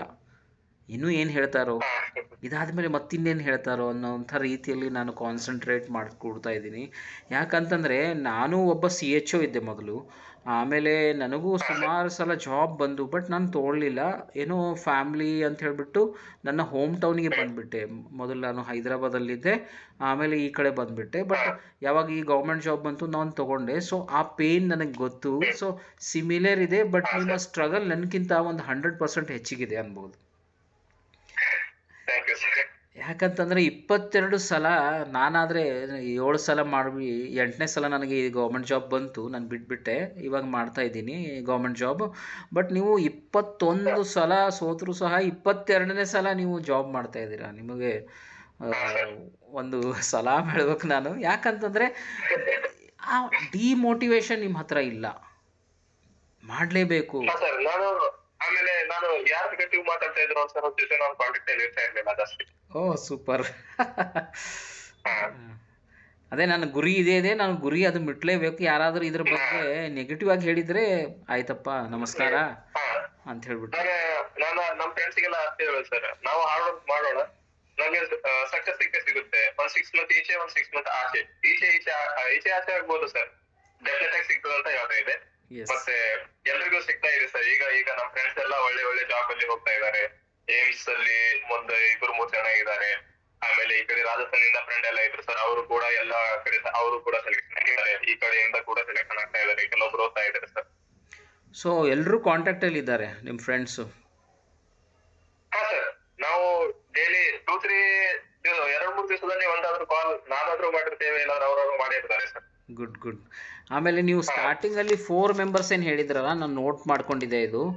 ಆ 4 ಮೆಂಬರ್ಸ್ದು ಏನಾಯಿತು? ನೀವೊಬ್ಬರು, ಇನ್ನು 3 ಜನರದ್ದು ಏನಾಯಿತು? ಇನ್ನೊಬ್ರು ಗುರುರಾಜ್ ಸುತಾರ್ ಅಂತ ಸರ್. ಸುತಾರ್ ಸರ್. ಅವರು ಇಲ್ಲಿ ಅವರು ನಮ್ದು, ನಾನು ಅವನು ಹುಟ್ಟಿಂದ CHO resign ಮಾಡತಂಕ Karnataka Dakshina Kannada resign ಮಾಡತಂಕ ಇಬ್ರು ಜೊತೆಗೆ ಇದ್ದಿದ್ದು. ನಾನು ಮತ್ತೆ ಅವನು CHO ಮಹಾರಾಷ್ಟ್ರಕ್ಕೆ ಬಂದಿದ್ವಿ. ನಾನು ಈ ಕಡೆ ಆರೋಗ್ಯ ಬಗ್ಗೆ ಬಂದೆ ಸರ್. ಅವನು ಇನ್ನೂ CHO ಆಗಿ ಇಲ್ಲೇ ವರ್ಕ್ ಮಾಡ್ತಾ ಇದ್ದಾರೆ. ಅವರು ಸ್ಟಡಿ ಮಾಡ್ತಾ ಇದ್ದಾರೆ ಸರ್. ಇದು ಮಹಾರಾಷ್ಟ್ರದಲ್ಲಿ CHO ಆಗಿ ವರ್ಕ್ ಮಾಡ್ತಾ ಇದ್ದಾರೆ ಮಹಾರಾಷ್ಟ್ರದಲ್ಲಿ. ಗುಡ್. ಆಮೇಲೆ ಮಂಜುನಾಥ್ ಚವಾಣು, ಭೀಮಾಶಂಕರ್ ಕುಂಬಾರು, ಅವರು ಕೂಡ ನಾವು 4 ಜನ ಮಂಗಳೂರು CHO. ಅವರು ಕೂಡ ಒಬ್ರು ಡಿಸೈನ್ ಮಾಡಿ ಮತ್ತೆ ಓದ್ತಾ ಇದ್ದಾರೆ, ಇನ್ನೊಬ್ರು ವರ್ಕ್ ಮಾಡ್ತಾ ಇದ್ದಾರೆ ಸರ್. ಓಕೆ. ಇವರು ಭೀಮಾಶಂಕರ್ ಬಿಜಾಪುರದವರಾ? ಹಾ ಸರ್, ಭೀಮಾಶಂಕರ್ ಕುಂಬಾರ್ ಅವರು ಬಿಜಾಪುರ ಡಿಸ್ಟಿಕ್. ಅಂದ್ರೆ ಅವರು ಕೂಡ ನನ್ನಾಗೆ ಸರ್, ಬಾರ್ಡರ್ ಅಲ್ಲಿ ಇರೋದು ಮಹಾರಾಷ್ಟ್ರದ, ಬಟ್ ಎಜುಕೇಶನ್ ಎಲ್ಲ ಕರ್ನಾಟಕ. ಸೊ ಎಲ್ಲರೂ ಆಲ್ಮೋಸ್ಟ್ ಗಡಿನಾಡು ಕನ್ನಡಿಗರು. ಹಾ ಸರ್, ಗಡಿನಾಡು ಕನ್ನಡಿ ಸರ್. ನಾನು, ಗುರುರಾಜು ಮತ್ತೆ ಭೀಮಾಶಂಕರ್. ಮಂಜುನಾಥ್ ಅವರು ಕರ್ನಾಟಕದವರು. ಸೊ ಇವು 4 ಜನರಿಗೆ ನಿಮ್ಮ ಮೆಸೇಜ್ ಏನು? ಇವಾಗ ನೋಡ್ತಾ ಇದ್ದಾರೆ ಅಂತ ಇಟ್ಕೊಳ್ಳಿ, ಈ ವಿಡಿಯೋ ನೋಡ್ತಾ ಇದ್ದಾರೆ. ಸೊ ನೀವು ಒಂದು ಮೆಸೇಜ್ ಕೊಡ್ತಾ ಇದ್ದೀರಾ, ನೀವು 3 ಜನರಿಗೆ, ನೀವು ಹಿಡ್ಕೊಂಡು 4 ಜನ, ಅವರಿಗೆ ಒಂದು ಮೆಸೇಜ್ ಏನು ಹೇಳ್ತಾರೆ? ಒಂಥರ ಫೀಲ್ ಆಗುತ್ತೆ ಸರ್, ತುಂಬಾ ಪುಣ್ಯ ಮಾಡಿದ್ದೀನಿ ಅಂತ. ಯಾಕಂದ್ರೆ ಒಳ್ಳೆ ಫ್ರೆಂಡ್ಸ್ ಸಿಗೋದು ತುಂಬಾ ಕಷ್ಟ ಸರ್, ನಿಜವಾಗ್ಲು. ಅವರು 3 ಜನ ಇದ್ದಾರೆ. ಆಮೇಲೆ ನಮ್ ಕ್ಲಾಸ್ ಅಲ್ಲಿ ನಮ್ದೊಂದು ಟೀಮ್ ಇತ್ತು ಸರ್, 8 ಜನದ್ದು. ಅವರು ಕೂಡ ಇನ್ನೂ ಆದ್ರೂ ಕಾಂಟ್ಯಾಕ್ಟ್ ಅಲ್ಲಿ ಇರ್ತಾರೆ, ಒಬ್ರಿಗೊಬ್ರು ಹೆಲ್ಪ್ ಮಾಡ್ತಾರೆ. ಇನ್ನೊಂದು ಹೇಳ್ಬೇಕಾದ್ರೆ ಸರ್, ನಂಗೆ ಆ ಟೈಮ್ ಅಲ್ಲಿ ನಾನು ಯಾವಾಗ ಸ್ಟಡಿ ಮಾಡ್ತಾ ಇದ್ದಲ್ಲ ಸರ್, ಆ ಟೈಮಲ್ಲಿ ನಂಗೆ ದುಡ್ಡಿದ್ದು ತುಂಬಾ ಪ್ರಾಬ್ಲಮ್ ಇರ್ತಿತ್ತು ಸರ್. ಆಮೇಲೆ ನಮ್ದು ಈ ನರ್ಸಿಂಗ್ ಫ್ರೆಂಡ್ಸ್ ಅಲ್ಲಿ, ಆಮೇಲೆ ಊರಲ್ಲಿರೋ ಫ್ರೆಂಡ್ಸ್ ಅಲ್ಲಿ ಸರ್, ನಾನು ಕೇಳದೆ ಇದ್ರು ಕೂಡ ನನಗೆ ಮಂತ್ಲಿ 1000-2000 ದುಡ್ಡು ಆಗ್ತಾ ಇದ್ರು. ಬೇಡಾದ್ರೂ ಕೂಡ ಇರ್ಲಿ, ಇಟ್ಕೋ, ಮುಂದೆ ಕೊಡುವಂತೆ. ಅದನ್ನೆಲ್ಲ ನೆನ್ಪ್ ಮಾಡ್ಕೊಂಡ್ರೆ ತುಂಬಾ ಇದಾಗುತ್ತೆ ಸರ್. ಆದ್ರೂ ಕೂಡ ಇನ್ನೂ ಎಲ್ಲರಿಗೂ ಇಷ್ಟ ಆಗ್ಬಿಡುತ್ತೆ. ಫ್ರೆಂಡ್ಸ್ ನಂಗೆ ತುಂಬಾ ಚೆನ್ನಾಗಿ ಸಿಕ್ಕಿದ್ದಾರೆ. ಆ ಫ್ರೆಂಡ್ಸ್ ಇಂದಾನೇ ನಾನು ಇಲ್ಲಿವರೆಗೂ ಬಂದಿದ್ದೆ ಸರ್. Super super. ಸೊ ಆ ಮಾತುಗಳು ಇನ್ನೂ ನೆನಪಿದ್ದಾವೆ. ಹಾ ಸರ್, ನನಗೂ ಏನ್ ಕೂಡ ನೆನಪಿದೆ ಸರ್. ಎಲ್ಲಾದ್ರೂ ಹೋಟೆಲ್ಗೆ ಹೋಗಿದ್ರೆ ಈಗ ನಾವೇನಾದ್ರೂ ಟಿಫನ್ ಮಾಡ್ಕೊಂಡ್ರೆ ಅವ್ರು ಹೇಳ್ತಿದ್ರು, ನೀನ್ ಕೊಡ್ಬೇಡ ನಾವೇ ಕೊಡ್ತೀವಿ. ನಾನ್ ಕೊಡ್ತಾನೆ ಇಲ್ಲ, ಆದ್ರೂ ಅವ್ರು ಹೇಳ್ತಿದ್ರು, ನಿನ್ ಹತ್ರ ದುಡ್ಡಿಲ್ಲ ನಾವ್ ಕೊಡ್ತೀವಿ, ನೀನ್ ಮುಂದೆ ನಿಮ್ದು ಜಾಬ್ ಹತ್ತಿದಾಗ ಪಾರ್ಟಿ ಕೂಡ ಆಗೈತೆ. ಇನ್ನು ಅದು ಸರ್ ಇನ್ನು ಕಾಡ್ತಾ ಇರ್ತಾರೆ, ನಿನ್ ಜಾಬ್ ಹತ್ತಿ ನೀನು 1,00,000 ಮನುಷ್ಯ ಆಗಿದೆಯಾ, ಆದ್ರೂ ನೀನ್ ನಮ್ಗೆ ಪಾರ್ಟಿ ಕೊಡ್ತಾ ಇಲ್ಲ ಅಂತ ಇನ್ನು ಕಾಡ್ತಾ ಇರ್ತಾರೆ ಅವಾಗ ಅವಾಗ. ಸೊ ಹಾಗಾದರೆ ಪಾರ್ಟಿ ಯಾವಾಗ ಕೊಡ್ತಾ ಇದ್ದೀರಾ? ಪಾರ್ಟಿ ಆದಷ್ಟು ಬೇಗ ಸರ್, ಮಂಗಳೂರಿಗೆ ಹೋದ್ಮೇಲೆ ಪಾರ್ಟಿಗೆ ಅಲ್ಲಿ. Super super. ಸೊ ಇವಾಗ ನಮ್ಮ ಕರ್ನಾಟಕ ರಾಜ್ಯದ ಸಿ ಎಚ್ ಒಸ್ಗಳಿಗೆ, ಮಹಾರಾಷ್ಟ್ರ ರಾಜ್ಯದ ಸಿ ಎಚ್ ಒಸ್ಗಳಿಗೆ, ಆಮೇಲೆ ಎಷ್ಟು ಜನ ಸಿ ಎಚ್ ಒಸ್ ಆಗಲಿ ಅಥವಾ ನರ್ಸಿಂಗ್ ಆಫೀಸರ್ಸ್ ಆಗಲಿ, ಅಥವಾ ಯಾರು ಹೊಸದಾಗಿದ್ದಾರೆ ಸ್ಟೂಡೆಂಟ್ಸ್, ಅಥವಾ ಇವಾಗ recently GNM BSc MSc complete ಮಾಡಿದ್ದಾರೆ, ಅವರಿಗೆ ನಿಮ್ಮ ಮೆಸೇಜ್ ಏನು? ಈ ಒಂದು 22 ಸಲ ನೀವು ಏನು ನಿಮ್ಮ ಜರ್ನಿ ಇದೆ, ಅದರಿನ ತಿರುಳು, ಅದರಿನ ಮೆಸೇಜ್ ಏನು? ಎಲ್ಲಕ್ಕಿಂತ ಮುಂಚೆ ಹೇಳ್ಬೇಕಂತ ಸರ್, ಇವಾಗ ಯಾರು nursing first year second year in college ಅಲ್ಲಿ ಇದ್ದಾರೆ ಅವ್ರಿಗೆ ತುಂಬಾ ಒಳ್ಳೆ ಆಪರ್ಚುನಿಟಿ. ಯಾಕಂದ್ರೆ ಅವ್ರು ಹೇಗಾದ್ರೂ ಸ್ಟಡಿ ಮಾಡ್ತಾ ಇರ್ತಾರೆ. ಸ್ವಲ್ಪ ಕಾನ್ಸೆಪ್ಟ್ ಬೇಸ್ ಆಗಿ ಓದ್ಕೊಂಡು ಹೋದ್ರೆ ಕಾಲೇಜಲ್ಲೂ ಒಳ್ಳೆ ಮಾರ್ಕ್ಸ್ ಬರುತ್ತೆ, ಆಮೇಲೆ ಕಾಂಪಿಟೇಟಿವ್ ಅಲ್ಲಿ ಕೂಡ ಒಳ್ಳೆ ಮಾರ್ಕ್ಸ್ ಮಾಡಿ ಬೇಗ ಜಾಬ್ ತಗೋಬಹುದು ಸರ್. ಯಾಕಂದ್ರೆ ನಾವು ನರ್ಸಿಂಗ್ ಮುಗಿದ ಮೇಲೆ ನಮ್ಗೆ NDA ಗೊತ್ತಾಗಿದೆ ಹೀಗೆ ಇರ್ತದೆ ಅಂತ. ಯಾಕಂದ್ರೆ ನಾವು 3-4 ಇಯರ್ಸ್ ಅವಾಗ ನರ್ಸಿಂಗ್ ಅಲ್ಲಿ ವೇಸ್ಟ್ ಮಾಡಿ ಆಮೇಲೆ ಮತ್ತೆ ನಾವು 2-3 ವರ್ಷ ಕೊಡ್ಬೇಕಾಯ್ತು ಸರ್ ಓದಕ್ಕೆ. ಇನ್ ಕಾಲೇಜ್ ಅಲ್ಲಿ ಇದ್ರೆ 2 ಕಂಟಿನ್ಯೂ ಮಾಡ್ಕೊಂಡು ಹೋದ್ರೆ ಬೇಗ ಜಾಬ್ ಸಿಗ್ತದೆ, ಆಮೇಲೆ ಬೇಗ ಸೆಟ್ಲ್ ಆಗ್ಬೋದು. ಆಮೇಲೆ ಈಗ ನರ್ಸಿಂಗ್ ಯಾವ್ಯಾರು ನರ್ಸಿಂಗ್ ಮುಗಿಸಿದ್ದಾರೆ ಅವರಿಗೂ ಕೂಡ ಇನ್ನೂ ಒಳ್ಳೆ ಆಪರ್ಚುನಿಟಿ ಇದೆ. ಏಜ್ ಎಲ್ಲ ಇದ್ರೆ ವಾಪಸ್ ಎಕ್ಸಾಮ್ ಬರಿಬಹುದು.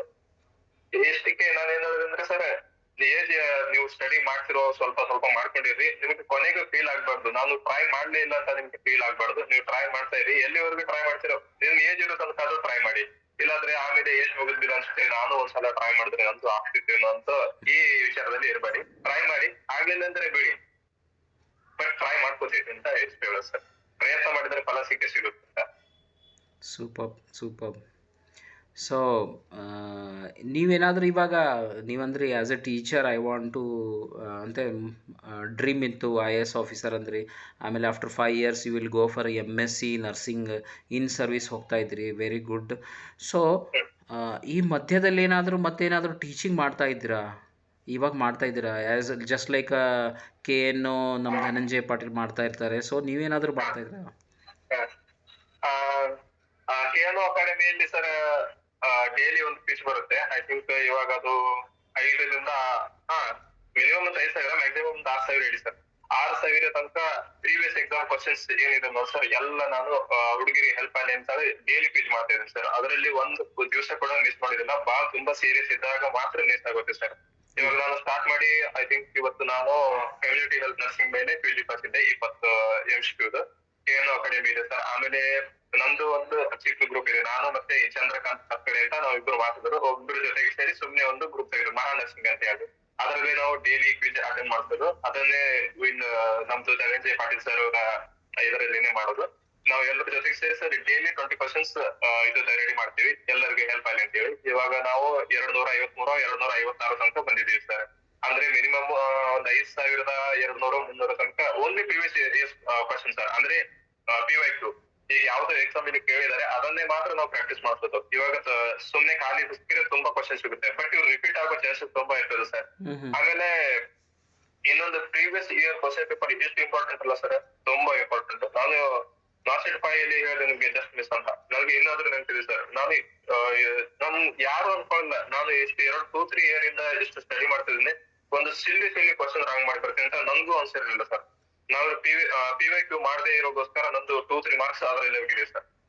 ನಂಬರ್ ಪಂಚರ್ ಆಗಿರ್ಬೋದು, ಪಿಡಿಯಾಟ್ರಿಗೆ ಯಾವ್ದು ಕೊಡ್ತೀರಾ ಅಂದ್ಮೇಲೆ S3L4 ಇದು ಸಿಲ್ಲಿ ಕ್ವಶನ್ಸ್ ಎಲ್ಲ ತಪ್ಪಾಗಿದೆ. ಆಮೇಲೆ ನನ್ಗೆ ಇನ್ನೊಂದು ರಾಂಗ್ ಆಗಿರೋದು ಇನ್ನೂ ನೆನಪಿದೆ ಸರ್, ನಮ್ದು ಹಾರ್ಟ್ ಪೊಸಿಷನ್ ಎಲ್ಲಿದೆ ಅಂತ ಕೇಳಿದ್ರು, ಇದು ಕೂಡ ನಾನು ತಪ್ಪು ಮಾಡಿ ಬಂದಿದ್ದೆ ಸರ್. ನಂಗೆ ಆಮೇಲೆ ರಿಯಲೈಸ್ ಆಯ್ತು ಈ ಸಿಲ್ಲಿ ಕ್ವಶನ್ಸ್ ನಮ್ಗೆ ತುಂಬಾ ಕಾಡ್ತಾ ಇದೆ ಅಂತ. ಸೊ ಇದರಲ್ಲಿ ಶಾರ್ಟ್ ಕಟ್ ಏನಾದರೂ ಇದೆಯಾ, ಇಲ್ಲ ನಾವು ಕಂಪಲ್ಸರಿ ಓದಬೇಕು ನರ್ಸಿಂಗ್ ಜಾಬ್ ಪಡ್ಕೋಬೇಕಾದ್ರೆ? ಶಾರ್ಟ್ ಕಟ್ ಇಲ್ಲ ಸರ್. ಶಾರ್ಟ್ ಕಟ್ ಇದ್ರೆ ತುಂಬಾ ಜನ ಹೇಳ್ತಿದ್ರು, ಶಾರ್ಟ್ ಕಟ್ ಇಲ್ಲ ಸರ್. ಮೇನ್ ಸಕ್ಸಸ್ ಆಗಕ್ಕೆ ಎರಡು ಕಾರಣ. ಒಂದ್ ಎರಡು ಮೂರು ರೂಲ್ಸ್ ಫಾಲೋ ಮಾಡಿದ್ರೆ ಇದೆ ಸರ್. ಡೆಡಿಕೇಶನ್ ಇರಬೇಕು, ಡೈಲಿ ನಾವು ಕಾನ್ಸೆಪ್ಟ್ ಕ್ಲಿಯರ್ ಮಾಡ್ಕೋಬೇಕು. ಸುಮ್ಮನೆ ಓದ್ತಾ ಇದೀನಿ ಅಂತ ಕೂಡ ಇದಾಗೋದಿಲ್ಲ. ಕಾನ್ಸೆಪ್ಟ್ ಕ್ಲಿಯರ್ ಇದ್ರೆ ಸರ್ ಕ್ವಶನ್ ಅವರು ಬೇಕಾದ್ರೂ ಕೇಳಿ ನಾವು ಆನ್ಸರ್ ಮಾಡೇ ಮಾಡ್ತೀವಿ. ಈಗ ನಮ್ ದೇಶದಲ್ಲಿ ಒಂದು ಎಕ್ಸಾಂಪಲ್ ಹೇಳಿದ್ರೆ, ನಮ್ದು ಬೋನ್ ಅಂದ್ರೆ ನಮ್ ಶರೀರದಲ್ಲಿ ಈಗ 206 ಇದಿದೆ ಸರ್ ಬೋನ್ಗಳು. ಎಷ್ಟು ಇದೆ ಸರ್, ಎಷ್ಟು ಸುತ್ತ ಹಾಕಿ ಹೇಳಿದ್ರು ನಾವು ಆನ್ಸರ್ ಅದೇ ಇರುತ್ತೆ. ಅಂದ್ರೆ ನಮ್ ಕಾನ್ಸೆಪ್ಟ್ ಕ್ಲಿಯರ್ ಇದ್ರೆ ನಾವಲ್ಲಿ ಬಂದೇ ಬರ್ತೀವಿ ಸರ್. ಹಾಗೆ ಕಾನ್ಸೆಪ್ಟ್ ಕ್ಲಿಯರ್ ಇರಬೇಕು. ಆಮೇಲೆ MCQ ಪ್ರಾಕ್ಟೀಸ್ ತುಂಬಾ ಮಾಡಬೇಕು. MCQ ಪ್ರಾಕ್ಟೀಸ್ ಯಾಕಂದ್ರೆ ನಮ್ ನೆಗೆಟಿವಿಟಿ ಕಂಟ್ರೋಲ್ ಮಾಡಕ್ಕೆ. ಯಾಕಂದ್ರೆ ನೀವು 80 ಕರೆಕ್ಟ್ ಮಾಡಿದ್ರೆ, ಒಂದು 100ರಲ್ಲಿ ಒಂದು 60 ಕರೆಕ್ಟ್ ಮಾಡಿದ್ರೆ 40 ರಾಂಗ್ ಮಾಡಿದ್ರೆ ಅಂದ್ರೆ ಮತ್ತೆ ವಾಪಸ್ ಕೆಳಗೆ ಬರ್ತೀರಾ ಸರ್. ನಿಮ್ಗೆ 22 ಮಾರ್ಕ್ಸ್ ಬೀಳೋದಿಲ್ಲ ನಮ್ಗೆ, ಆ ತರ ಇರುತ್ತೆ. ಆಮೇಲೆ ನೆಗೆಟಿವ್ ತುಂಬಾ ಇಂಪಾರ್ಟೆಂಟ್ ಇವಾಗಿನ ಕಾಂಪಿಟೇಟಿವ್ ಎಕ್ಸಾಮ್ ಅಲ್ಲಿ. ನಾವ್ ಎಷ್ಟು ಕರೆಕ್ಟ್ ಅಕ್ಯುರೇಟ್ ರೇಷಿಯೋ ತುಂಬಾ ಮ್ಯಾಟರ್ ಆಗುತ್ತೆ ಸರ್. ಓಕೆ. ಸೊ ಅದಕ್ಕೆ ಪ್ರಾಕ್ಟೀಸ್ ಬೇಕಿರ್ಬೇಕು. ಇನ್ 24 ಅವರ್ಸಲ್ಲಿ, ಒಂದು ದಿವಸದಲ್ಲಿ ಎಷ್ಟು ತಾಸು ನೀವು ಕೂತ್ಕೊಂಡು ಪ್ರಾಕ್ಟೀಸ್ ಮಾಡ್ತಿದ್ರಿ?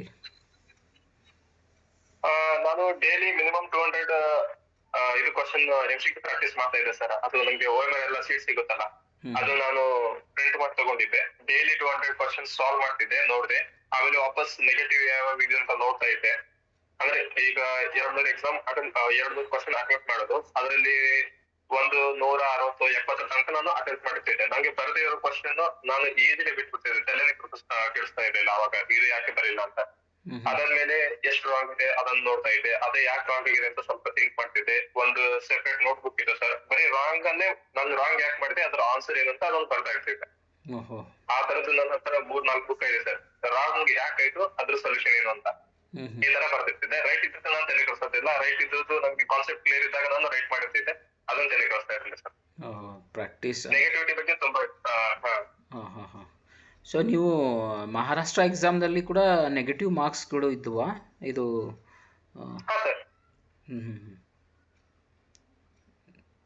ಎಲ್ಲ ಕಡೆ ನೆಗೆಟಿವ್. ಈಗ ಕಾಂಪಿಟೇಷನ್ ಅಂತ ಸರ್ ಎಲ್ಲ ಕಡೆ ನೆಗೆಟಿವ್ ಮಾರ್ಕ್ಸ್ ಇದೆ. ಮೇನ್ ಹೆಲ್ಪ್ ಆಗೋದು ಒಳ್ಳೆ ಅಂದ್ರೆ ಯಾರು ಸ್ಟಡಿ ಮಾಡ್ತಾರೋ ಸರ್ ಈಗ ತುಂಬಾ ಹೆಲ್ಪ್ ಆಗುತ್ತೆ ನೆಗೆಟಿವಿಟಿ. ಯಾಕಂದ್ರೆ ಓದಿರೋರು ಸುಮ್ನೆ ಟಿಕ್ ಮಾಡಿ ಬರ್ತಾರೆ, ಕೆಳಗೆ ಬಂದ್ಬಿಡ್ತಾರೆ. ಅಕ್ಯುರೇಟ್ ರೇಷಿಯೋ ಮೇಲೆ ಹೋಗೋದಂದ್ರೆ ಯಾರು ಓದ್ತಾರೆ, ಯಾರ ಹತ್ರ ಕಾನ್ಸೆಪ್ಟ್ ಇರುತ್ತೆ, ಯಾರು ಸ್ಟಡಿ ಮಾಡಿರ್ತಾರೆ, ಅವರಿಗೆ ಆನ್ಸರ್ ಗೊತ್ತಿರುತ್ತೆ, ಅವಾಗ ಅವ್ರು ಅಕ್ಯುರೇಟ್ ರೇಷಿಯೋ ಜಾಸ್ತಿ ಹೋಗೋದು ಸರ್. ಸೊ ಇದರ ಅರ್ಥ ಏನು ಅಂತಂದ್ರೆ ಯಾವುದೇ ಶಾರ್ಟ್ ಕಟ್ ಇಲ್ಲ. ನಾವು ಕಷ್ಟಪಟ್ರೆ ಕಷ್ಟಪಟ್ರೆ ಫಲ ಸಿಗುತ್ತೆ. ಆಮೇಲೆ ನಿಮ್ಮ ಫ್ರೆಂಡ್ಸ್ ಕೆಲವೊಬ್ರು ಹೊರದೇಶದಲ್ಲಿ ಇದ್ದಾರಾ? ಯಾರಾದ್ರೂ ಹೋಗಿದ್ದಾರಾ? ಇಲ್ಲ ಸರ್, ಇನ್ನೊಬ್ರು ನಮ್ದು 4 ಜನ ಜೊತೆ ಇನ್ನೊಬ್ರು ಬೆಂಗಳೂರಿಂದ ಒಬ್ರು ಪರದೇಶ್ ಅಂತ ಬಂದಿದ್ರು. ಅವರು ಟ್ರೈ ಮಾಡ್ತಾ ಇದ್ದಾರೆ ಸರ್. ಅವರು ಬಂದಿರ್ತಾರೆ, ನಮ್ಮ ಜೊತೆ ಇದ್ರು ಬೆಂಗಳೂರಿಂದ. ಓಕೆ, ಅವರು ಟ್ರೈ ಮಾಡ್ತಾ ಇದ್ದಾರೆ. ಇನ್ನೂ ಇದು ಆಗಿಲ್ಲ, ಬಟ್ ಪ್ರಯತ್ನದಲ್ಲಿದ್ದಾರೆ. ಸೊ ನಿಮಗೇನಾದರೂ ಹೊರದೇಶಕ್ಕೆ ಹೋಗಬೇಕು, ಜರ್ಮನ್ ಹೋಗಬೇಕು, ಕ್ಯಾನಡಾ ಹೋಗಬೇಕು, ಸೌದಿ, ದುಬೈ ಹೋಗ್ಬೇಕಂತ ಏನಾದರೂ ಇಂಟ್ರೆಸ್ಟ್ ಇತ್ತಾ, ಅಥವಾ ನೀವು ಹೋಗ್ಲಿಕ್ಕೆ ಬಯಸ್ತೀರಾ ಇವಾಗ? ಒಂದ್ಸಲ ಸರ್ ನಾನು CHO ಮಂಗಳೂರಲ್ಲಿ ಇದ್ದಾಗ ಅಲ್ಲಿ ನಮ್ಗೆ ನಾವು ಒಂದೇ PH ಅಲ್ಲಿ ತಗೊಂಡಿದ್ದು, ಉಪ್ಪಿನಂಗಡಿ ಅಂತ ಅಲ್ಲಿ ಪುತ್ತೂರಲ್ಲಿ ಬರ್ತದೆ. ನಾವು 6 ಜನ CHO ಇದ್ವಿ, ನಾನು ಮತ್ತೆ ಗುರುರಾಜ್ ಅಂತ ನಮ್ಮ ಊರವನು ಇಬ್ರು, ಇನ್ನೂ 4 ಜನ ಅಲ್ಲಿ ಲೋಕಲ್ ಇದ್ರು. ಅಲ್ಲಿ ಮಂಗಳೂರಲ್ಲಿ ನಾನು ನೋಡಿದ್ದೇನಂದ್ರೆ, ಮಂಗಳೂರಲ್ಲಿ ತುಂಬಾ ಜನ ಏನ್ ಮಾಡ್ತಾರೆ ಸರ್, ಔಟ್ ಆಫ್ ಕಂಟ್ರಿಗೆ ತುಂಬಾ ಜನ ಹೋಗ್ತಾರೆ. ಅವರು ಅಲ್ಲಿ CHO ನಮ್ಗೆ ಹೇಳ್ತಾ ಇದ್ರು, ನೀವು ಎಂತ 20 ಸಾವಿರಿಗೆ ನಿಮ್ ಊರಿಂದ ಇಲ್ಲಿಗೆ ಬಂದಿದಾರ, ಹೊರಗಿನ ದೇಶಕ್ಕೆ ಹೋಗ್ರಾ ಅಂತ ಹೇಳ್ತಾ ಇದ್ರು ನಮ್ಗೆ ಅವರು, ದುಡ್ಡು ಮಾಡಕ್ಕೆ. ಅವಾಗ ನಾನು ಹೇಗೆ ಒಂದ್ಸಲ ಮಾತಾಡುವಾಗ ಗಂಗಾಧರ ವ್ಯಕ್ತಿ ಜೊತೆ ಕಾಂಟ್ಯಾಕ್ಟ್ ಇದ್ದಾಗ ಅವ್ರಿಗೆ ಕೇಳಿದೆ ನಾನು, ನಮ್ CHO ಅವರೆಲ್ಲ ಹೀಗಂತಿದ್ದಾರೆ, ಇಲ್ಲಿ ಏನ್ ಮಾಡ್ತೀರಾ, ಹೋಗ್ರಾ ಹೊರಗಿನ ದೇಶಕ್ಕೆ ದುಡ್ಡು ಮಾಡ್ರಿ ಅಂತ. ಆಮೇಲೆ ಅವ್ರು ಹೇಳಿದ್ರು, ನೀವ್ ಇವಾಗ 20 ಸಾವಿರ ದುಡ್ತಾ ಇದೆಯಾ, ಅದೇ ಒಂದು ಒಳ್ಳೆ ಜಾಬ್ ತಗೊಂಡ್ರೆ ಇಲ್ಲಿ ನಿಮ್ಗೆ 80 ಲಕ್ಷ ಸಿಗುತ್ತೆ, ಅಲ್ಲಿ 1.5-2 ಲಕ್ಷ ಸಿಗುತ್ತೆ, ಜಾಸ್ತಿ ಸಿಗ್ಬೋದು, ಬಟ್ ಫ್ಯಾಮಿಲಿ ಜೊತೆ ಇರೋದು ಬೇರೆ ಅಂತ ಅವಾಗ ಹೇಳ್ತಾ. ಅವಾಗ ಮತ್ತೆ ನಾನು ಆ ಕಡೆ ತಲೆ ಹಾಕ್ಲಿಲ್ಲ. Very good. ಆಮೇಲೆ ಮನುಷ್ಯನಿಗೆ ಒಂದು ಏನಿರುತ್ತೆ ಗೊತ್ತಾ ಸರ್, ಮೊದಲಿಗೆ ನಾವು ಜಾಬ್ ಇರಲಿಲ್ಲ ಅಂದ್ರೆ ಫಸ್ಟ್ ನನ್ ಮೈಂಡ್ ಅಲ್ಲಿ ಒಂದಿರುತ್ತೆ, ನಾನು ಏನಾದ್ರು ಮಾಡ್ಬೇಕು, ಜಾಬ್ ತಗೋಬೇಕು ಅಂತ. ನಿಮ್ಗೆ ಜಾಬ್ ಸಿಕ್ಕ ಮೇಲೆ ಮತ್ ನಮ್ದು ಮೈಂಡ್ ಚೇಂಜ್ ಆಗುತ್ತೆ ಸರ್, ಜಾಬ್ ಬೇಕು ವಿತ್ ಫ್ಯಾಮಿಲಿ ಇರ್ಬೇಕಂತ. ಆಮೇಲೆ ನಾವು ಸೆಕೆಂಡ್ ಪ್ರಿಯಾರಿಟಿ ಬರ್ತೇವೆ. ಹೇಗಾಗುತ್ತೆ ಸರ್, ನಾನು ಫಸ್ಟ್ ಜಾಬ್ ಸಿಕ್ತು ಅಂತ ತುಂಬಾ ಖುಷಿಯಾಗಿದೆ ರತ್ನಗಿರಿಯಲ್ಲಿ. ಅವಾಗ ಮತ್ತೆ ಥಿಂಕ್ ಬಂತು, ಎಷ್ಟು ಜಾಬ್ ಮಾಡಿದ್ರೆ ಏನು ಯೂಸ್, ಮನೆಯಲ್ಲಿ ನಾವಿಲ್ಲಿ ಮತ್ತೆ ಹೀಗಾಗಿ ಸ್ವಲ್ಪ ಬಂದಿದ್ದು ನಾವು. ಸೊ ನೀವು ಪರ್ಫೆಕ್ಟ್ ಪ್ಲೇಸಲ್ಲಿದ್ದೀರಾ, ನಿಮ್ಮ ಹೋಮ್ ಟೌನ್ ಸೋಲಾಪುರದಲ್ಲಿದ್ದೀರಾ, ಜಾಬು ಅಲ್ಲಿದೆ, ಫ್ಯಾಮ್ಲಿನೂ ಅಲ್ಲೇ ಇದೆ. ಹಾ, ಜಾಬ್ ತಳ್ಳಿ ಎಲ್ಲ ಇದೆ ಸರ್. ಹಾ. ಮತ್ತೆ ನನಗೆ ಓನ್ಲಿ ಒಂದು 40-50 ಮಿನಿಟ್ಸ್ ಅಷ್ಟೇ ಸಾಕು ಸರ್ ಊರಿಗೆ ಹೋಗೋಕೆ. ಓಕೆ ಓಕೆ ಓಕೆ, ನೀವು ಹಾ ಹೋಗ್ಬೋದು, ಆರಾಮಾಗಿ ಹೋಗ್ಬೋದು ಬರ್ಬೋದು. ಹಾ ಹಾ ಸರ್. ಆಮೇಲೆ ಇನ್ನೊಂದು ಕೇಳಬೇಕು, ಮದುವೆ ಆಯ್ತಾ? ಇಲ್ಲ ಸರ್, ಒಂದು ಮೇಸಿ ಫಿಕ್ಸ್ ಆಗಿದೆ ಸರ್, ಒಂದು ಮೇಸಿ. Okay okay. ಸೊ 2025ಅಲ್ಲಿ ಒಂದು ಗುಡ್ ನ್ಯೂಸ್ ಇರುತ್ತೆ. ಹಾ sir. Very good very good, super, very interesting person. ಸುಮಾರು ನಾವು 30 ನಿಮಿಷ ಆಯ್ತು ಅನ್ಕೋತೀವಿ, ಮಾತಾಡ್ತಾ ಇದ್ದೀವಿ, ಗೊತ್ತೇ ಆಗಲಿಲ್ಲ ಟೈಮ್ ಯಾವ ರೀತಿ ಸಮಯ ಹೋಗ್ತಾ ಇದೆ ಅಂತ ಹೇಳಿಬಿಟ್ಟು. So thank you so much. ನಿಮ್ಮ ಜರ್ನಿ, ನಿಮ್ಮ ಸ್ಟ್ರಗಲು, ನಿಮ್ಮ ಫ್ಯಾಮ್ಲಿ ಬ್ಯಾಕ್ಗ್ರೌಂಡು, ನಿಮ್ಮ ಫ್ರೆಂಡ್ಸ್ಗಳ ಹೆಲ್ಪು ಎಲ್ಲ ತೊಗೊಂಡು ನಿಮ್ಮ ಹೋಮ್ ಟೌನಲ್ಲಿ ಅಂತಂದರೆ ನಿಮ್ಮ ಡಿಸ್ಟಿಕ್ ಆದಂಥ ಸೋಲಾಪುರಲ್ಲಿ ನೀವು ಮಾಡ್ತಾ ಇದ್ದೀರಾ. ನಮ್ಮ ಒಂದು ಗಡಿನಾಡು ಕನ್ನಡಿಗರು ಒಂದು ಸಕ್ಸಸ್ ಸ್ಟೋರಿ. ನಾನು ಎಷ್ಟೋ ಸಲ ನಾನು ಟ್ರೈ ಮಾಡಿದೆ, but I can't get your contact details. Somehow ಆ ಒಂದು ವಿಡಿಯೋ ಮಾಡಿ ಹಾಕಿದ್ದೆ. ಆ ರೀತಿ ನಿಮ್ಮ ಜೊತೆ ಮಾತಾಡಲಿಕ್ಕೆ ನನಗೆ ಕೂಡ ಒಂದು ಹೆಮ್ಮೆ ಅನ್ನಿಸ್ತಾ ಇದೆ. ಅಲ್ಲ, ಅಷ್ಟು ಇದು ಪಟ್ಟು ಒಂದು ಸ್ಟೇಜಿಗೆ ಬಂದು ಇವಾಗ ಒಂದು ಹ್ಯಾಪಿ ಫೀಲಿಂಗ್ ನನಗೂ ಅನ್ನಿಸ್ತಾ ಇದೆ. ಹೌದಪ್ಪ, ದ್ಯಾಟ್ಸ್ ಗ್ರೇಟ್ ಅನ್ನುವಂಥ ಒಂದು ಮಾತನ್ನು ಇಲ್ಲಿ ಹೇಳಲಿಕ್ಕೆ ಬಯಸ್ತೀನಿ ನಾನು. ಯಾಕಂತಂದರೆ ನಮ್ಮ ನರ್ಸಸ್ಗಳು ಒಂಚೂರು ಸ್ಟ್ರಗಲ್ ಮಾಡ್ತವೆ, ಆಮೇಲೆ ಸ್ಟ್ರಗಲ್ ಮಾಡಲಿಕ್ಕೆ ಆಗಲ್ಲ, ಯಾವುದೋ ಒಂದು ವಾಮ ಮಾರ್ಗ ಆಗಲಿ ಅಥವಾ ಶಾರ್ಟ್ಕಟ್ ಹುಡ್ಲಿಕ್ಕೆ ನೋಡ್ತಾರೆ. At the end they will loss in a failure. But ನೀವು ಅದು ಮಾಡಲಿಲ್ಲ, ಅದು ಒಂದು ತುಂಬ ಒಳ್ಳೆ ವಿಚಾರ. ಸೊ ನಮ್ಮ ವೀವರ್ಸ್ಗಳಿಗೆ, nursing views Kannada YouTube channel ವ್ಯೂವರ್ಸ್ಗಳಿಗೆ ನೀವು ಏನು ಹೇಳಲಿಕ್ಕೆ ಬಯಸ್ತೀರಿ? ಒಂದು ಮೆಸೇಜ್ ಹೇಳಿ, ಆ ಮೆಸೇಜಿಂದ ನಾವು ನಮ್ಮ ಇವತ್ತಿನ ಪಾಡ್ಕಾಸ್ಟ್ ಇಲ್ಲಿ ಸ್ಟಾಪ್ ಮಾಡೋಣ. ಎಲ್ರಿಗೂ ಹೇಳೋದೇ ಒಂದೇ ಸರ, ನಾವು ಟ್ರೈ ಮಾಡ್ತಾ ಇರ್ಬೇಕು.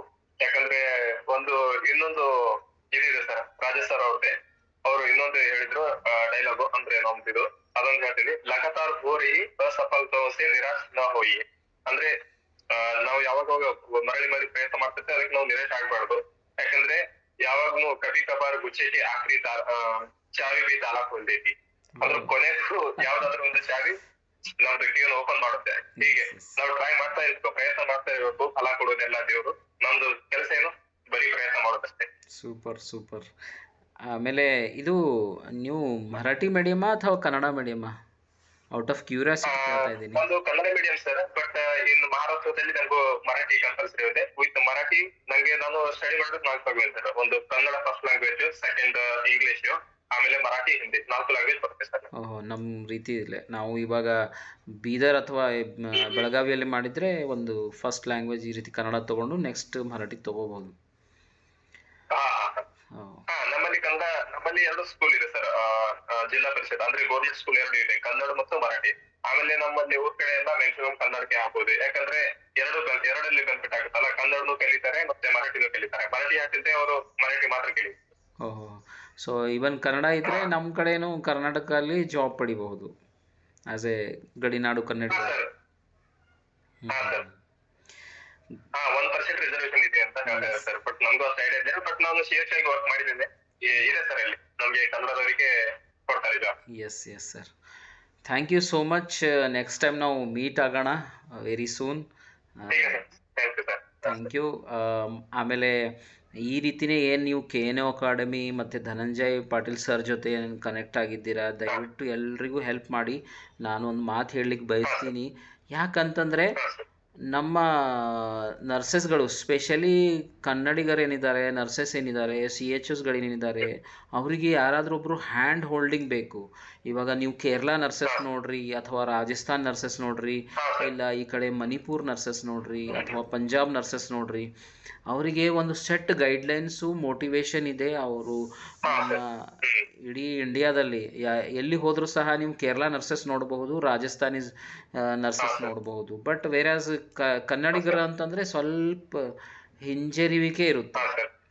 ಅದಕ್ಕೋಸ್ಕರ ನೀವು ದಯವಿಟ್ಟು ಈ KNO ಅಕಾಡೆಮಿ ಕಂಟಿನ್ಯೂ ಮಾಡಿ, ನಿಮ್ಮ ಫ್ರೆಂಡ್ಸ್ ಆಮೇಲೆ ನಿಮ್ಮ ಜೂನಿಯರ್ಸ್ಗಳಿಗೆ ಹೆಲ್ಪ್ ಮಾಡ್ತಾ ಇರಿ. Thank you for being with Rafiq Saudagar in nursing views Kannada YouTube channel. ನಮಸ್ಕಾರ. Thank you sir. Thank you.